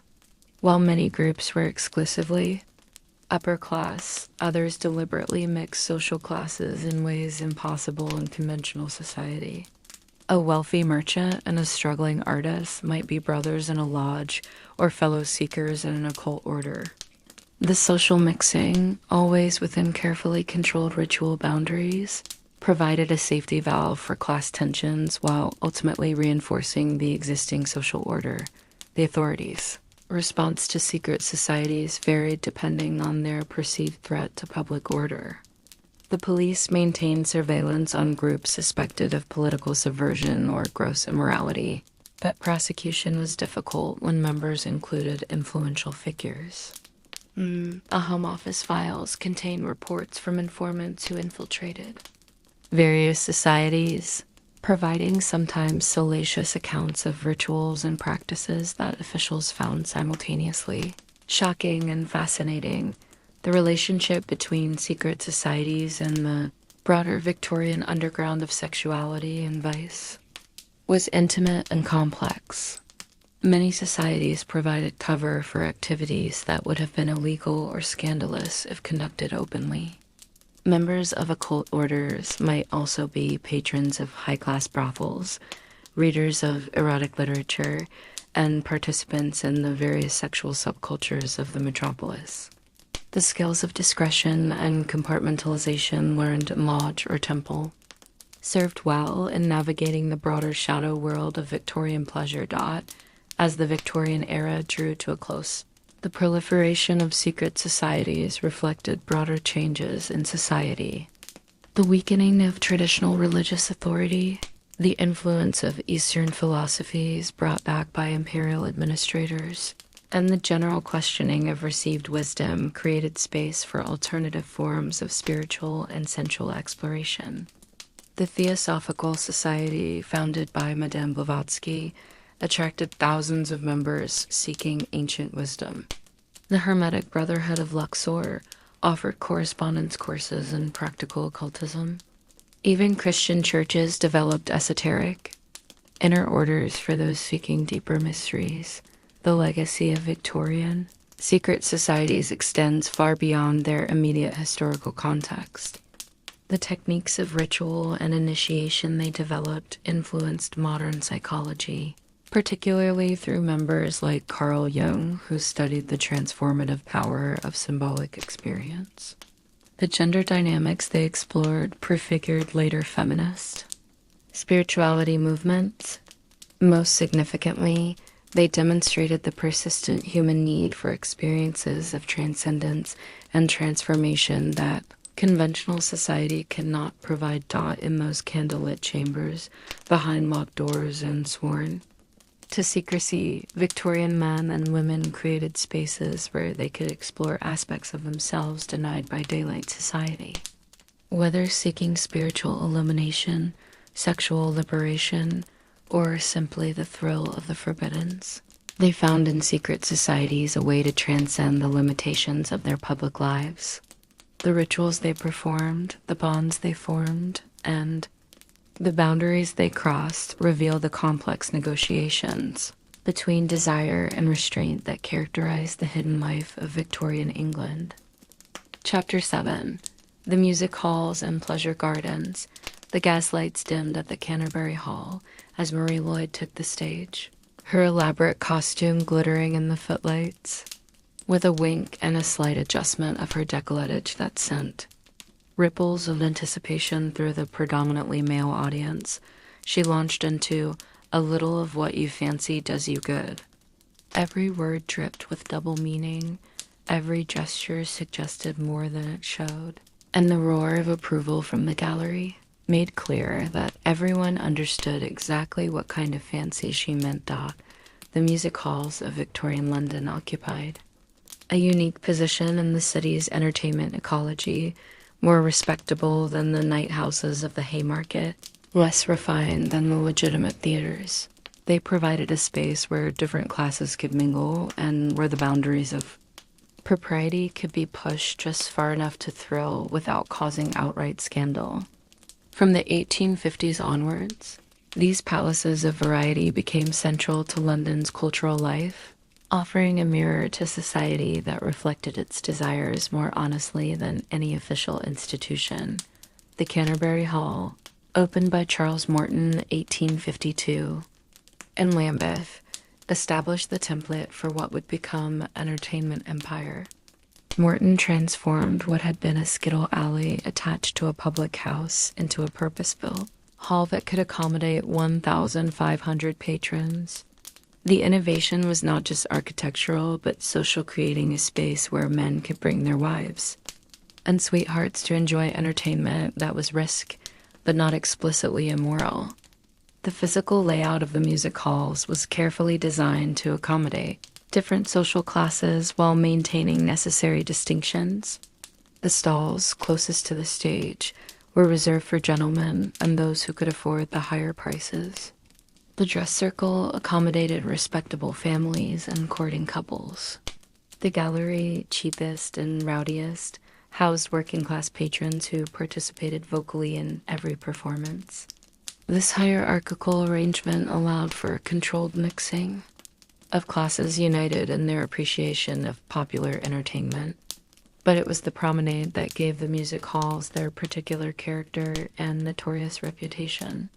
This was a wide corridor running behind the dress circle where patrons could walk during performances, purchase drinks, and engage in conversation.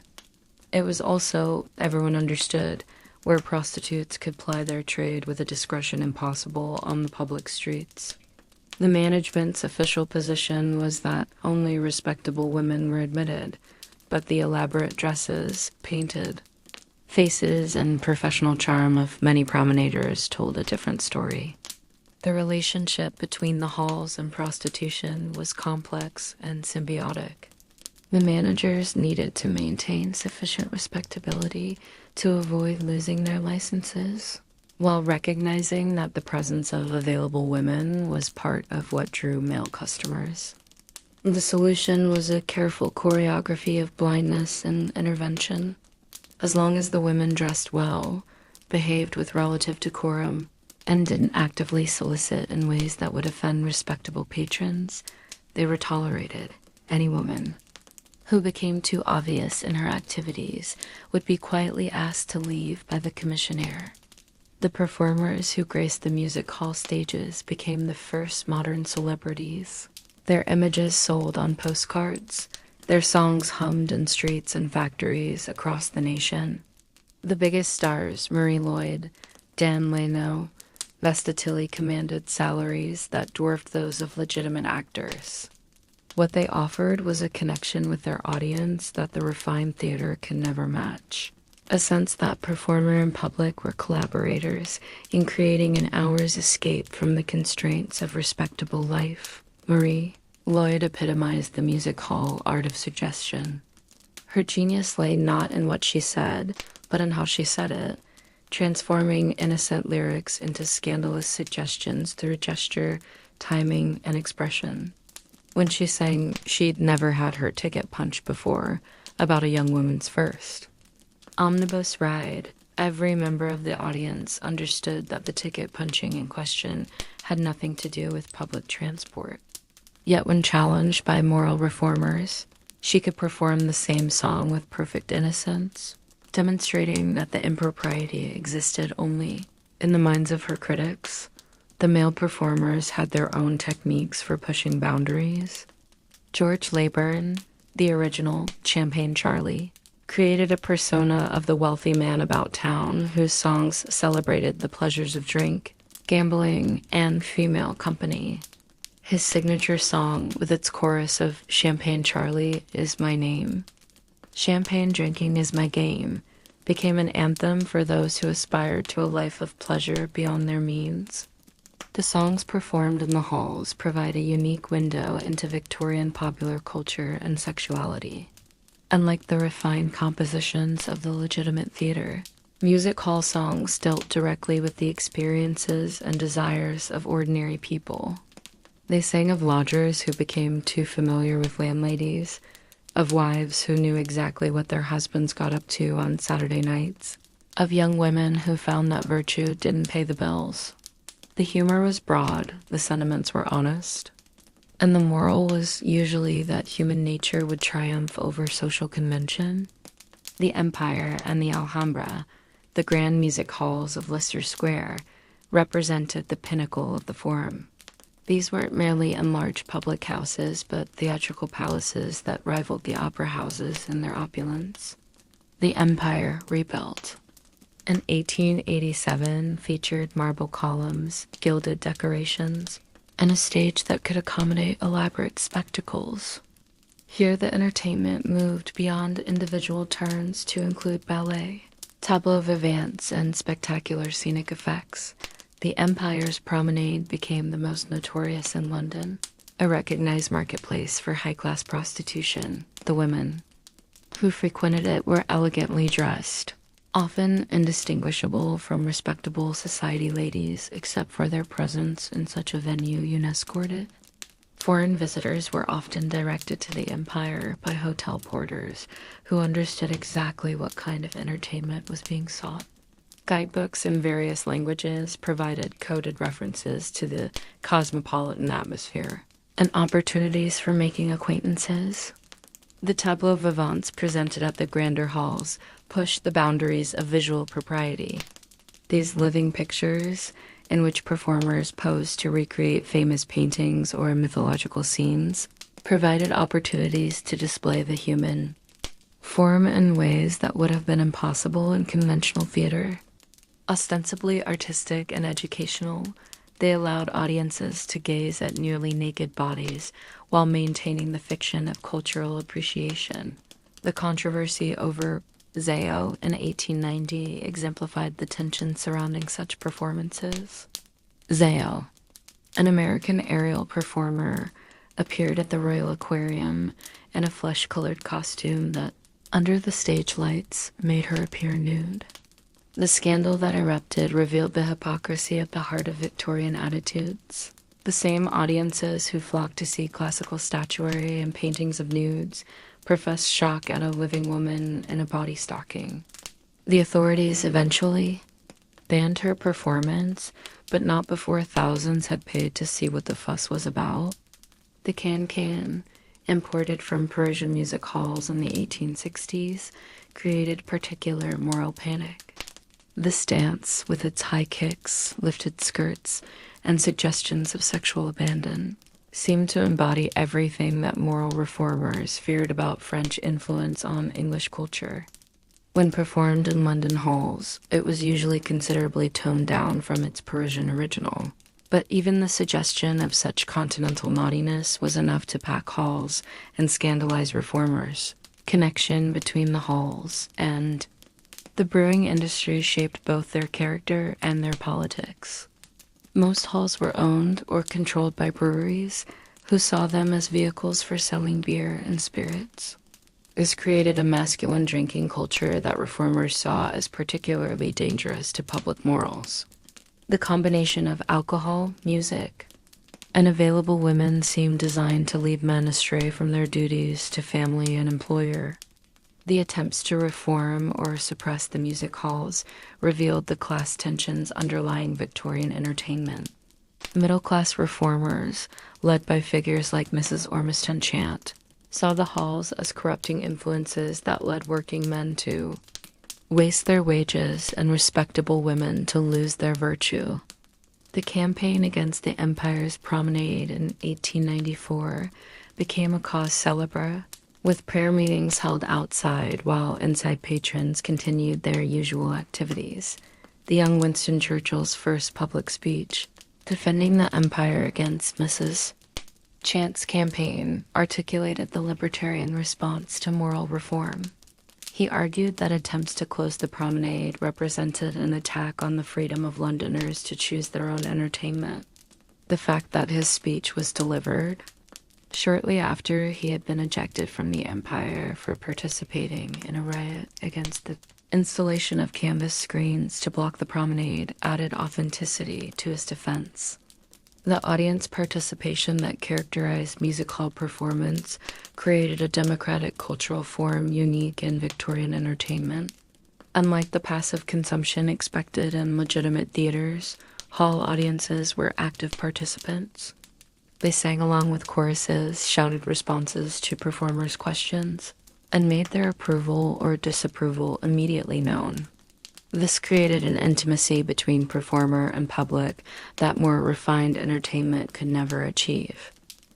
The class mixing in music halls, while limited and controlled, was still remarkable by Victorian standards. A clerk might find himself sitting next to a docker, a shop girl next to a prostitute, all united in their enjoyment of the performance. The shared experience of laughing at the same jokes and singing the same choruses created temporary communities that crossed the usual social boundaries. For women, both as performers and patrons, the music halls offered unprecedented opportunities. Female performers like Marie Lloyd and Vesta Tilley, who specialized in male impersonation, achieved fame and fortune in possible and respectable careers. Working-class women could attend halls unescorted in groups, enjoying an evening's entertainment, without the supervision that characterized most of their lives. Even the prostitutes who worked the promenades exercised a degree of autonomy and choice unavailable in brothels or on the streets. the provincial music halls that sprang up in every major British city spread London innovations and attitudes throughout the nation. Performers toured circuits that connected Glasgow to Birmingham to Manchester, creating a shared popular culture that transcended regional differences. The songs and attitudes that originated in London halls shaped national consciousness about everything from fashion to politics to sexuality. The technological innovations embraced by the hall's electric lighting, hydraulic stage machinery, eventually, early cinema kept them at the forefront of popular entertainment. The combination of live performance with mechanical marvels created spectacles that amazed audiences and demonstrated that popular entertainment could be as technically sophisticated as any high art form. As the Victorian era drew to a close, the music halls faced challenges from new forms of entertainment and changing social attitudes. The rise of variety theaters that explicitly excluded alcohol and prostitution attracted more respectable audiences. Early cinema began to offer visual spectacles that even the most elaborate stage machinery couldn't match. The licensing authorities, under pressure from reformers, imposed increasingly strict conditions that limited the hall's traditional freedoms. Yet the influence of the music halls on British culture persisted long after their heyday. The songs became folk traditions, the performance styles influenced legitimate theater, and the democratic mixing of classes provided a model for later entertainment forms. Most importantly, the halls had demonstrated that there was a vast audience for entertainment that acknowledged human sexuality, celebrated pleasure, and laughed at the pretensions of respectability. In the music halls of Victorian London, we see a culture negotiating between desire and propriety, creating spaces where both could coexist in creative tension. Every wink from Murray Lloyd, every doubled meaning in a comic song, every encounter in the promenade represented a small victory for human nature over social control. The authorities might regulate, the reformers might protest, but night after night the halls filled with people seeking what they couldn't find in the daylight world, acknowledgement of their desires, laughter at their condition, and momentary escape from the constraints that bound them. Chapter 8. The Medical Dimension, Doctors, Disease, and Desire. James Paget closed the consultation room door behind his wealthy patient and made another coded entry in his private ledger. The gentleman, a member of Parliament whose public speeches on moral reform were particularly stirring, had presented with symptoms that Paget recognized all too well: the telltale rash, the chancres, the beginning of what would likely be a long and painful journey through the stages of syphilis. Like so many of his class, the patient had sought out Paget precisely because the doctor was known for his discretion in treating what were euphemistically called diseases of a private nature. The medical profession in Victorian Britain occupied a peculiar position in relation to sexuality. Doctors were simultaneously the guardians of public morality, expected to uphold and enforce strict standards of sexual behavior, and the confessors who heard the most intimate details of their patients' private lives. They were scientists seeking to understand human physiology and moralists attempting to control human behavior. This dual role created a medical discourse around sexuality that was both revealing and deeply conflicted. The contagious diseases. Acts of 1864, 1866, and 1869 represented the most dramatic intersection of medicine, sexuality, and state power in the Victorian era. These acts, initially applied to garrison towns and ports, gave police the power to arrest women suspected of being prostitutes and subject them to compulsory medical examination. If found to be infected with venereal disease, they could be detained and lock hospitals for up to 9 months. The medical examinations mandated by these acts were brutal violations that revealed the class and gender biases underlying Victorian medical practice. Women were forced to submit to invasive examinations, using crude speculums, often performed by doctors who showed little concern for their patients' dignity or comfort. The pain and humiliation of these examinations were considered acceptable prices for protecting the health of soldiers and sailors who might otherwise be infected by diseased prostitutes. The lock hospitals themselves were institutions that combined medical treatment with moral reformation. Women detained under the contagious diseases. Acts were subjected not only to painful mercury treatments for syphilis and other harsh remedies, but also to religious instruction, lectures on the evils of their former life, and training in domestic skills meant to prepare them for respectable employment. The medical staff saw themselves as treating both physical and moral contagion. The acts created a system of medical surveillance that extended far beyond actual prostitutes, any working-class woman in the designated areas who walked alone at night, who dressed too fashionably for her apparent means, or who was simply reported by a jealous neighbor could find herself subjected to examination. The trauma of these experiences led many innocent women to flee their homes rather than submit to medical inspection, ironically forcing them into the very prostitution the acts were meant to control. The medical understanding of venereal disease in the Victorian period was advancing but still primitive. Syphilis and gonorrhea were recognized as distinct diseases, but their methods of transmission were imperfectly understood. Many doctors believed that syphilis could arise spontaneously from moral degradation, or that it could be transmitted through casual contact. These misunderstandings led to treatments that were often ineffective and sometimes harmful.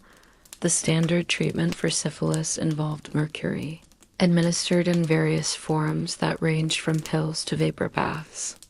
The saying, "a night with Venus," a lifetime with mercury, captured both the connection between sexual pleasure and disease and the prolonged nature of treatment. Mercury poisoning often caused symptoms as severe as the disease itself, including tooth loss, neurological damage, and kidney failure. Patients endured these treatments because the alternative, the progressive ravages of untreated syphilis, was even worse.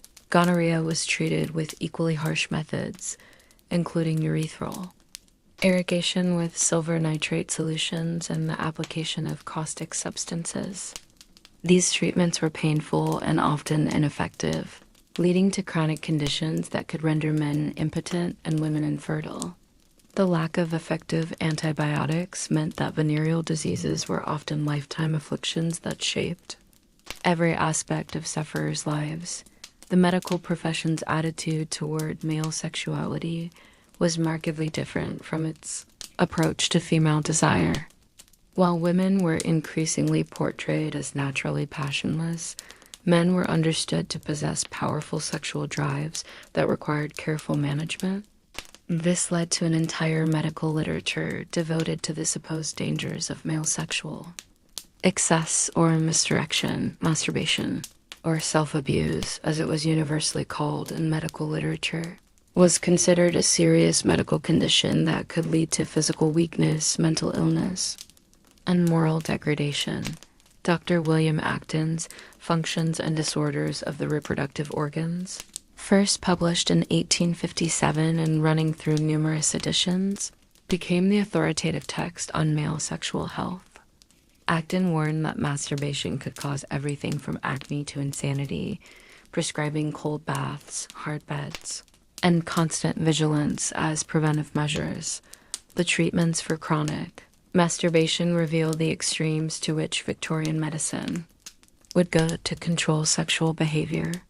These ranged from the relatively mild bland diets and regular exercise to the severe mechanical devices designed to prevent erection or make masturbation painful were marketed to worried parents. In extreme cases, surgical interventions including circumcision and even castration were performed on boys deemed incorrigible masturbators. The medical construction of female sexuality was even more problematic.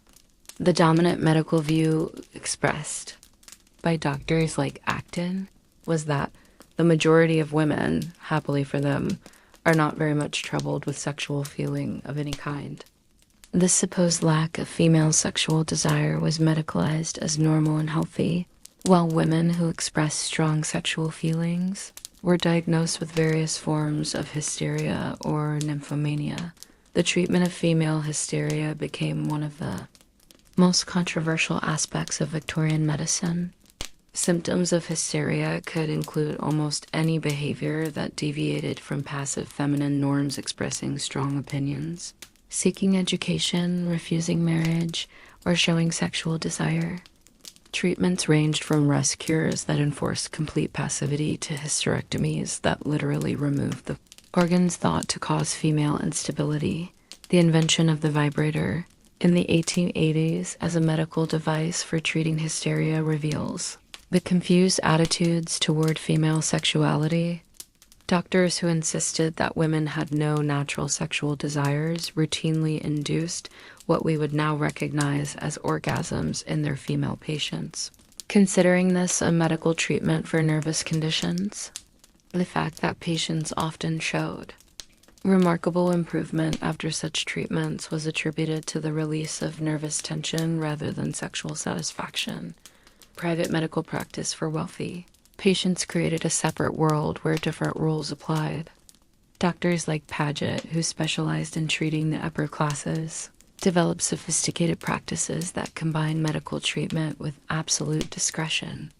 They maintained consulting rooms in fashionable neighborhoods, often with separate entrances, and waiting rooms to prevent patients from encountering each other.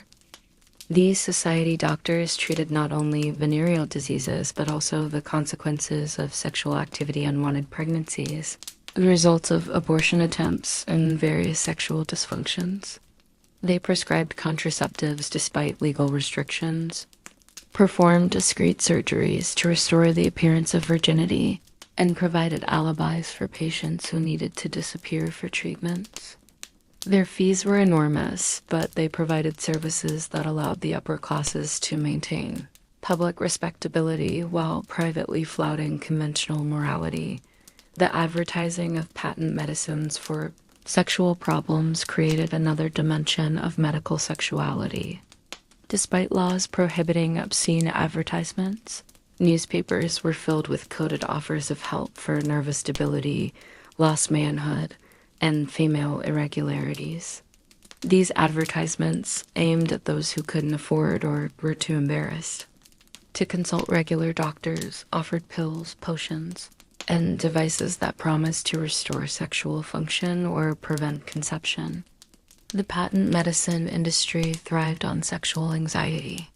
Products like Dr. Hammond's nerve and brain pills promised to cure the effects of youthful indiscretions, while Madame Fontaine's bosom developer offered enhancement for women worried about their attractiveness. These products were usually ineffective and sometimes dangerous, but their popularity reveals the widespread concern about sexual health and performance that official medicine often ignored. The relationship between prostitution and public health created ongoing tensions within the medical profession.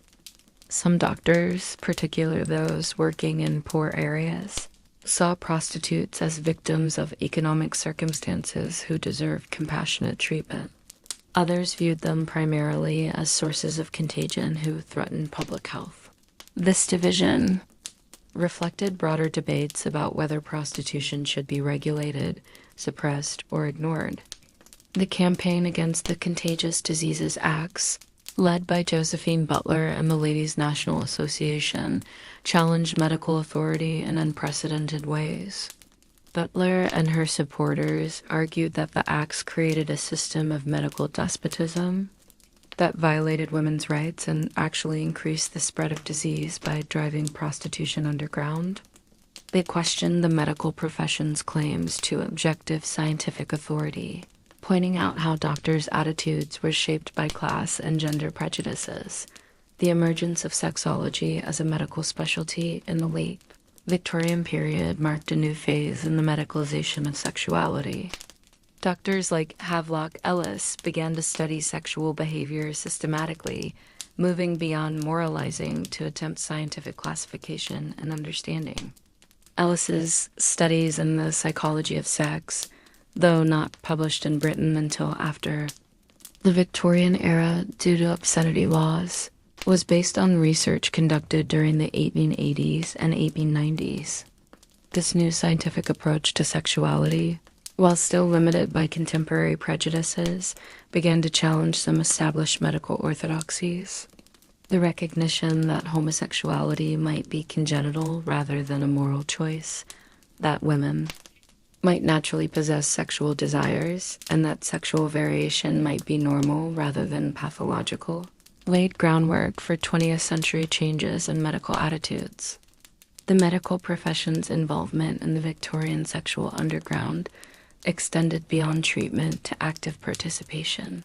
Doctors were among the clients of high-class prostitutes, members of secret societies, and consumers of erotic literature. Their medical knowledge sometimes facilitated rather than prevented sexual experimentation, as they understood contraception, disease prevention, and human anatomy better than lay people. The legacy of Victorian medical attitudes toward sexuality persisted well into the 20th century. The pathologization of masturbation, the denial of female sexuality, and the stigmatization of venereal disease all had lasting effects on medical practice and popular attitudes. The use of medical authority to enforce moral standards created a model of medical power that extended far beyond issues of physical health. Yet Victorian medicine also laid foundations for more enlightened approaches. The systematic study of sexual behavior, the recognition that sexual health was a legitimate medical concern, and the development of more effective treatments for sexual dysfunction all emerged from Victorian medical practice. The very excesses of Victorian medical moralism eventually provoked reactions that led to more humane and scientific approaches to human sexuality. In the consulting rooms of Victorian London, doctors daily confronted the gap between official morality and human behavior. Every case of venereal disease, every unwanted pregnancy, every sexual dysfunction revealed the failure of social controls to contain human desire. The medical profession's attempts to bridge this gap through a combination of treatment, moralization, and punishment created a complex legacy that continues to influence how we understand the relationship between medicine, sexuality, and society. Chapter 9. Oscar Wilde and the Aesthetic Underground. Yellow lamplight fell across the silk cushions of Lord Alfred Douglas's rooms in Oxford as Oscar Wilde reclined with studied elegance, a cigarette sending arabesques of smoke toward the ceiling. Around them, carefully chosen objects created an atmosphere of refined sensuality, Japanese prints depicting ambiguous figures, bronze statuettes of Greek youths, books bound in unusual colors that suggested forbidden content. This was the aesthetic underground of the 1890s, where art, beauty, and desire intertwined in ways that would ultimately lead to the most spectacular scandal of the Victorian era.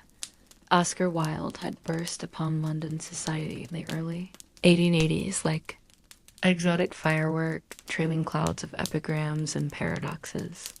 His aesthetic philosophy that life should imitate art, that beauty was its own justification, that conventional morality was the enemy of true culture-attracted disciples and detractors. In equal measure, what many didn't initially understand was that Wilde's aestheticism was intimately connected to his sexuality, that his celebration of beauty was inseparable from his desire for beautiful young men. The aesthetic movement that Wilde came to embody had deep roots in Victorian culture's reaction against industrialism and middle-class morality. Following the pre-Raphaelites and influenced by Walter Pater's writings on the Renaissance, aesthetes sought to create lives of refined sensation and artistic intensity. This philosophy provided a coded language for discussing desires that couldn't be expressed directly, a way of being openly different while maintaining plausible deniability about the nature of that difference. Wilde's London in the early 1890s contained a sophisticated homosexual underground that operated through careful networks of introduction and elaborate codes of recognition. The wearing of green carnations, supposedly Wilde's invention, became a signal of membership in this hidden community. Certain restaurants, Turkish baths, and private clubs were known, gathering places where men who loved men could meet with relative. Safety. The Cleveland Street scandal of 1889 to 1890 had revealed to the public that such networks existed, but Wilde and his circle operated at a more elevated level than the telegraph boys and guardsmen of that earlier scandal. They were artists, writers, and aristocrats who could afford to maintain the facades necessary for social survival while privately exploring relationships that violated both law and convention. Lord Alfred Douglas, known as Bosie, entered Wilde's life in 1891 when he was an undergraduate at Oxford and Wilde was at the height of his fame. Beautiful, aristocratic, and recklessly self-centered, Douglas embodied the aesthetic ideal of youth and beauty that Wilde celebrated in his writings. Their relationship quickly developed from mentor and pupil to something far more intense and dangerous. What made Wilde's situation particularly precarious was his visibility. Unlike others who conducted homosexual relationships in careful secrecy, Wilde seemed to flaunt his difference. His appearance at first nights with Douglas and other young men, his lavish entertainment of beautiful youths at expensive restaurants, his coded but increasingly obvious references to the love that dare not speak its name in his writings, all contributed to growing suspicion about his private life. The literary works Wilde produced during this period can be read as elaborate explorations of his own situation. The Picture of Dorian Gray, published in 1890 and revised in 1891, tells of a beautiful young man who remains youthful while his portrait ages and corrupts, a metaphor for the double life that Wilde himself was leading. The novel's celebration of youth and beauty, its hints at sins that cannot be named, and its ultimate tragedy prophetically outline Wilde's own fate. Wilde's plays, which brought him financial success and popular acclaim, contained similar coded references. The importance of being earnest, with its theme of double lives and the name Ernest, a period slang for homosexual, can be read as an elaborate joke about the necessity of maintaining false identities. The play's treatment of marriage as a social convention to be manipulated rather than a sacred institution reflected Wilde's own complicated relationship with his wife. Constance. The economic dimension of Wilde's relationships reveals another aspect of the Victorian sexual underground. His entertainment of young men rent boys, aspiring actors, impoverished gentlemen involved substantial financial expenditure. He maintained suites at hotels where he could meet young men, paid for, dinners at expensive restaurants, and gave gifts of cigarette cases and clothing. This economy of desire, where aesthetic appreciation was inseparable from financial support, was common in homosexual relationships where partners often came from different social classes. The legal framework that would ultimately destroy Wilde had been established by the Criminal Law Amendment Act of 1885. Section 11 of this act, known as the Labuschagne Amendment, made gross indecency between men punishable by up to 2 years' hard labor. This vague language criminalized all sexual contact between men, whether in public or private, creating a legal weapon that could be used against anyone suspected of homosexual behavior. The crisis that led to Wilde's downfall began with a calling card left at his club by the Marquis of Queensberry, Bosie's father. The card, which read, "For Oscar Wilde, posing sodomite, sick," was intended to provoke a confrontation. Queensberry, brutal and possibly mad, was enraged by Wilde's relationship with his son and determined to expose what he saw as corruption. Of youth, Wilde's decision to sue Queensberry for libel was perhaps the most catastrophic miscalculation of his life. Urged on by Douglas, who hated his father and saw an opportunity for revenge, Wilde initiated legal proceedings that would inevitably expose his private life to public scrutiny. His friends begged him to drop the case and leave the country, but hubris and Douglas's influence led him to persist. The libel trial became a sensation, with crowds gathering outside the Old Bailey to hear details of Wilde's relationships with young men. Queensberry's defense, led by Edward Carson, systematically exposed Wilde's connections to a network of male prostitutes and blackmailers. Letters were read in court that revealed the intensity of his relationship with Douglas. Young men testified about dinners, gifts, and nights spent in Wilde's company. Wilde's performance in the witness box was both brilliant and self-destructive. His wit and eloquence impressed observers, but his flippancy in the face of serious charges alienated the jury. When Carson asked about the meaning of "the love that dare not speak its name," Wilde delivered an eloquent defense of platonic love between men that momentarily silenced the courtroom but ultimately convinced no one of his innocence. The collapse of the libel case led immediately to Wilde's arrest on charges of gross indecency. The evidence gathered for Queensberry's defense was turned over to the public prosecutor, and Wilde found himself transformed from prosecutor to defendant. 2 trials followed, the first ending in a hung jury, the second in conviction and the maximum sentence of 2 years. Hard labor. The trials exposed not just Wilde's individual transgressions, but an entire underground culture. The testimony revealed a world of male brothels, organized networks of young men available for hire, and elaborate systems for avoiding detection. The press coverage, though constrained by laws prohibiting detailed reporting of sexual matters, managed to convey enough information to both titillate and horrify the public. The reaction to Wilde's conviction revealed deep divisions in Victorian society. Many saw it as a necessary defense of public morality against corruption and degeneracy. Others, particularly in artistic circles, recognized it as persecution of someone whose only crime was loving differently. The aesthetic movement, already viewed with suspicion, became associated in the public mind with sexual deviance and moral corruption. Wilde's imprisonment at Bus Reading jail was designed to break him physically and spiritually. The hard labor, the isolation, the deliberate humiliations of the prison regime reduced the most celebrated wit of his generation to a broken figure. The tragedy was compounded by the bankruptcy proceedings that stripped him of his possessions, the loss of access to his children, and the abandonment by many who had claimed to be his friends. Yet from this degradation came one of the most moving documents of the Victorian era.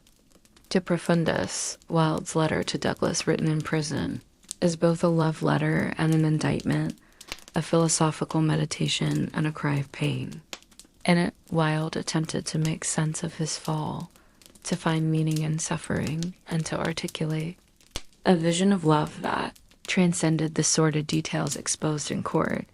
The international reaction to Wilde's trials revealed changing attitudes toward homosexuality across Europe. In France, where Wilde spent his final years in exile, homosexuality had been decriminalized since the Napoleonic Code. French writers and artists who had celebrated Wilde as the epitome of English wit now received him as a martyr to English.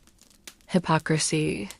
The contrast between French tolerance and English persecution became a recurring theme in discussions of national character. The impact of Wilde's fall on the homosexual underground was immediate and lasting. Many men fled the country, fearing that association with Wilde would lead to their own prosecution. The networks of communication and introduction that had allowed The community to function were disrupted. The green carnation disappeared from buttonholes, aesthetic poses were abandoned, and a new discretion descended on those whose desires placed them outside the law. Yet Wilde's trials also had the unintended consequence of making homosexuality visible in unprecedented ways. The extensive press coverage, however coded and euphemistic, introduced the general public to the existence of men who loved men. The eloquence of Wilde's defense of such love, particularly his speech about the love that dare not speak its name, provided a language for understanding same-sex desire as something more than mere vice. The literary legacy of the Wilde trials extended far beyond his own works. The figure of the aesthetic criminal, the artist destroyed by society's inability to tolerate difference, became a recurring theme in literature. Writers who were themselves homosexual learned from Wilde's example the importance of discretion, developing ever more sophisticated codes for expressing forbidden desires. The relationship between aestheticism and homosexuality that Wilde embodied continued to influence cultural perceptions well into the 20th century. The association of artistic sensitivity with sexual difference, of aesthetic appreciation with deviation from masculine norms, shapes stereotypes that persist today. The idea that homosexuals possess special artistic gifts, while limiting and often false, provided a social niche where difference could be partially accepted. Wilde's final years in Paris, living under the assumed name Sebastian Melmoth, were a sad coda to a brilliant life. Shunned by respectable society, abandoned by Douglas, struggling with poverty and declining health, he nevertheless maintained flashes of his old wit.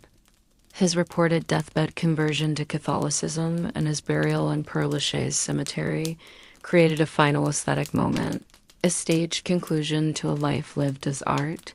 The rehabilitation of Wilde's reputation in the 20th century transformed him from criminal to martyr, from corrupter of youth to gay icon. The trials that were intended to reinforce conventional morality ultimately became one of history's most powerful arguments for tolerance and acceptance of sexual diversity. The love that dared not speak its name in 1895 would eventually find its voice partly through the example of the man who was destroyed for naming it in the aesthetic underground of the 1890s.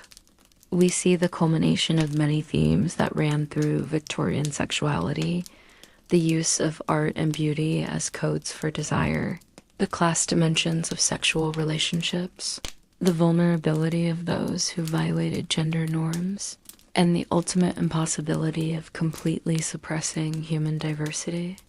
Wilde's tragedy was both uniquely personal and broadly representative, showing how individual lives could become battlegrounds for competing visions of morality, art, and society.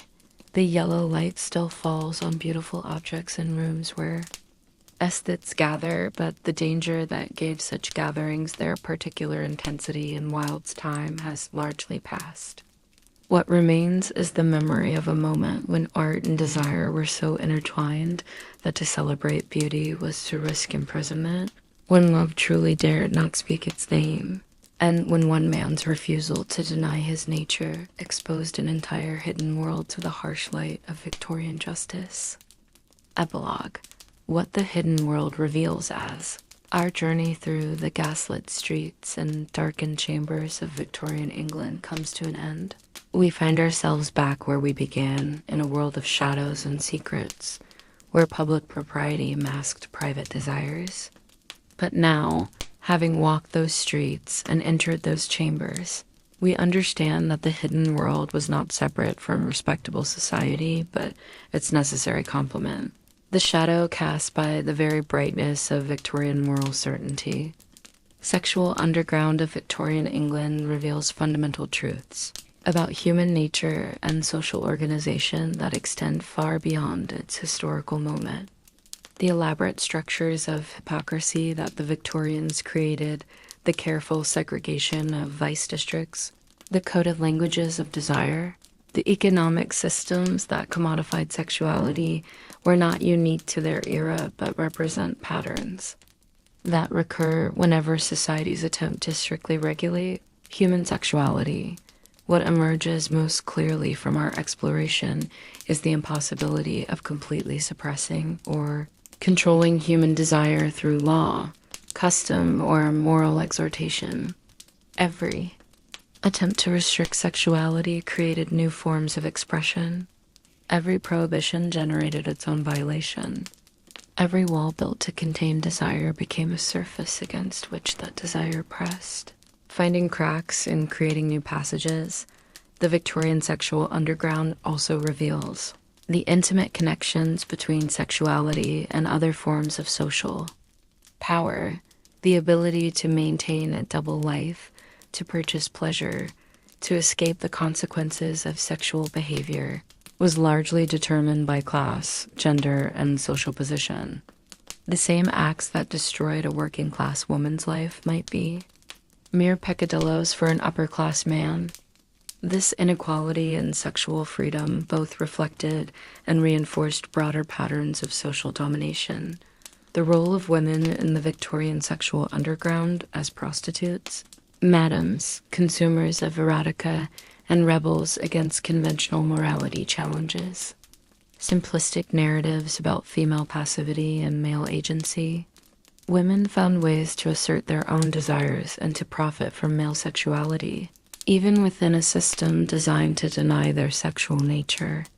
The strategies they developed for navigating between respectability and desire laid groundwork for later feminist movements, the Victorian era's creation of modern homosexual identity through its persecution of same-sex desire demonstrates how oppression can paradoxically create the conditions for resistance and community formation.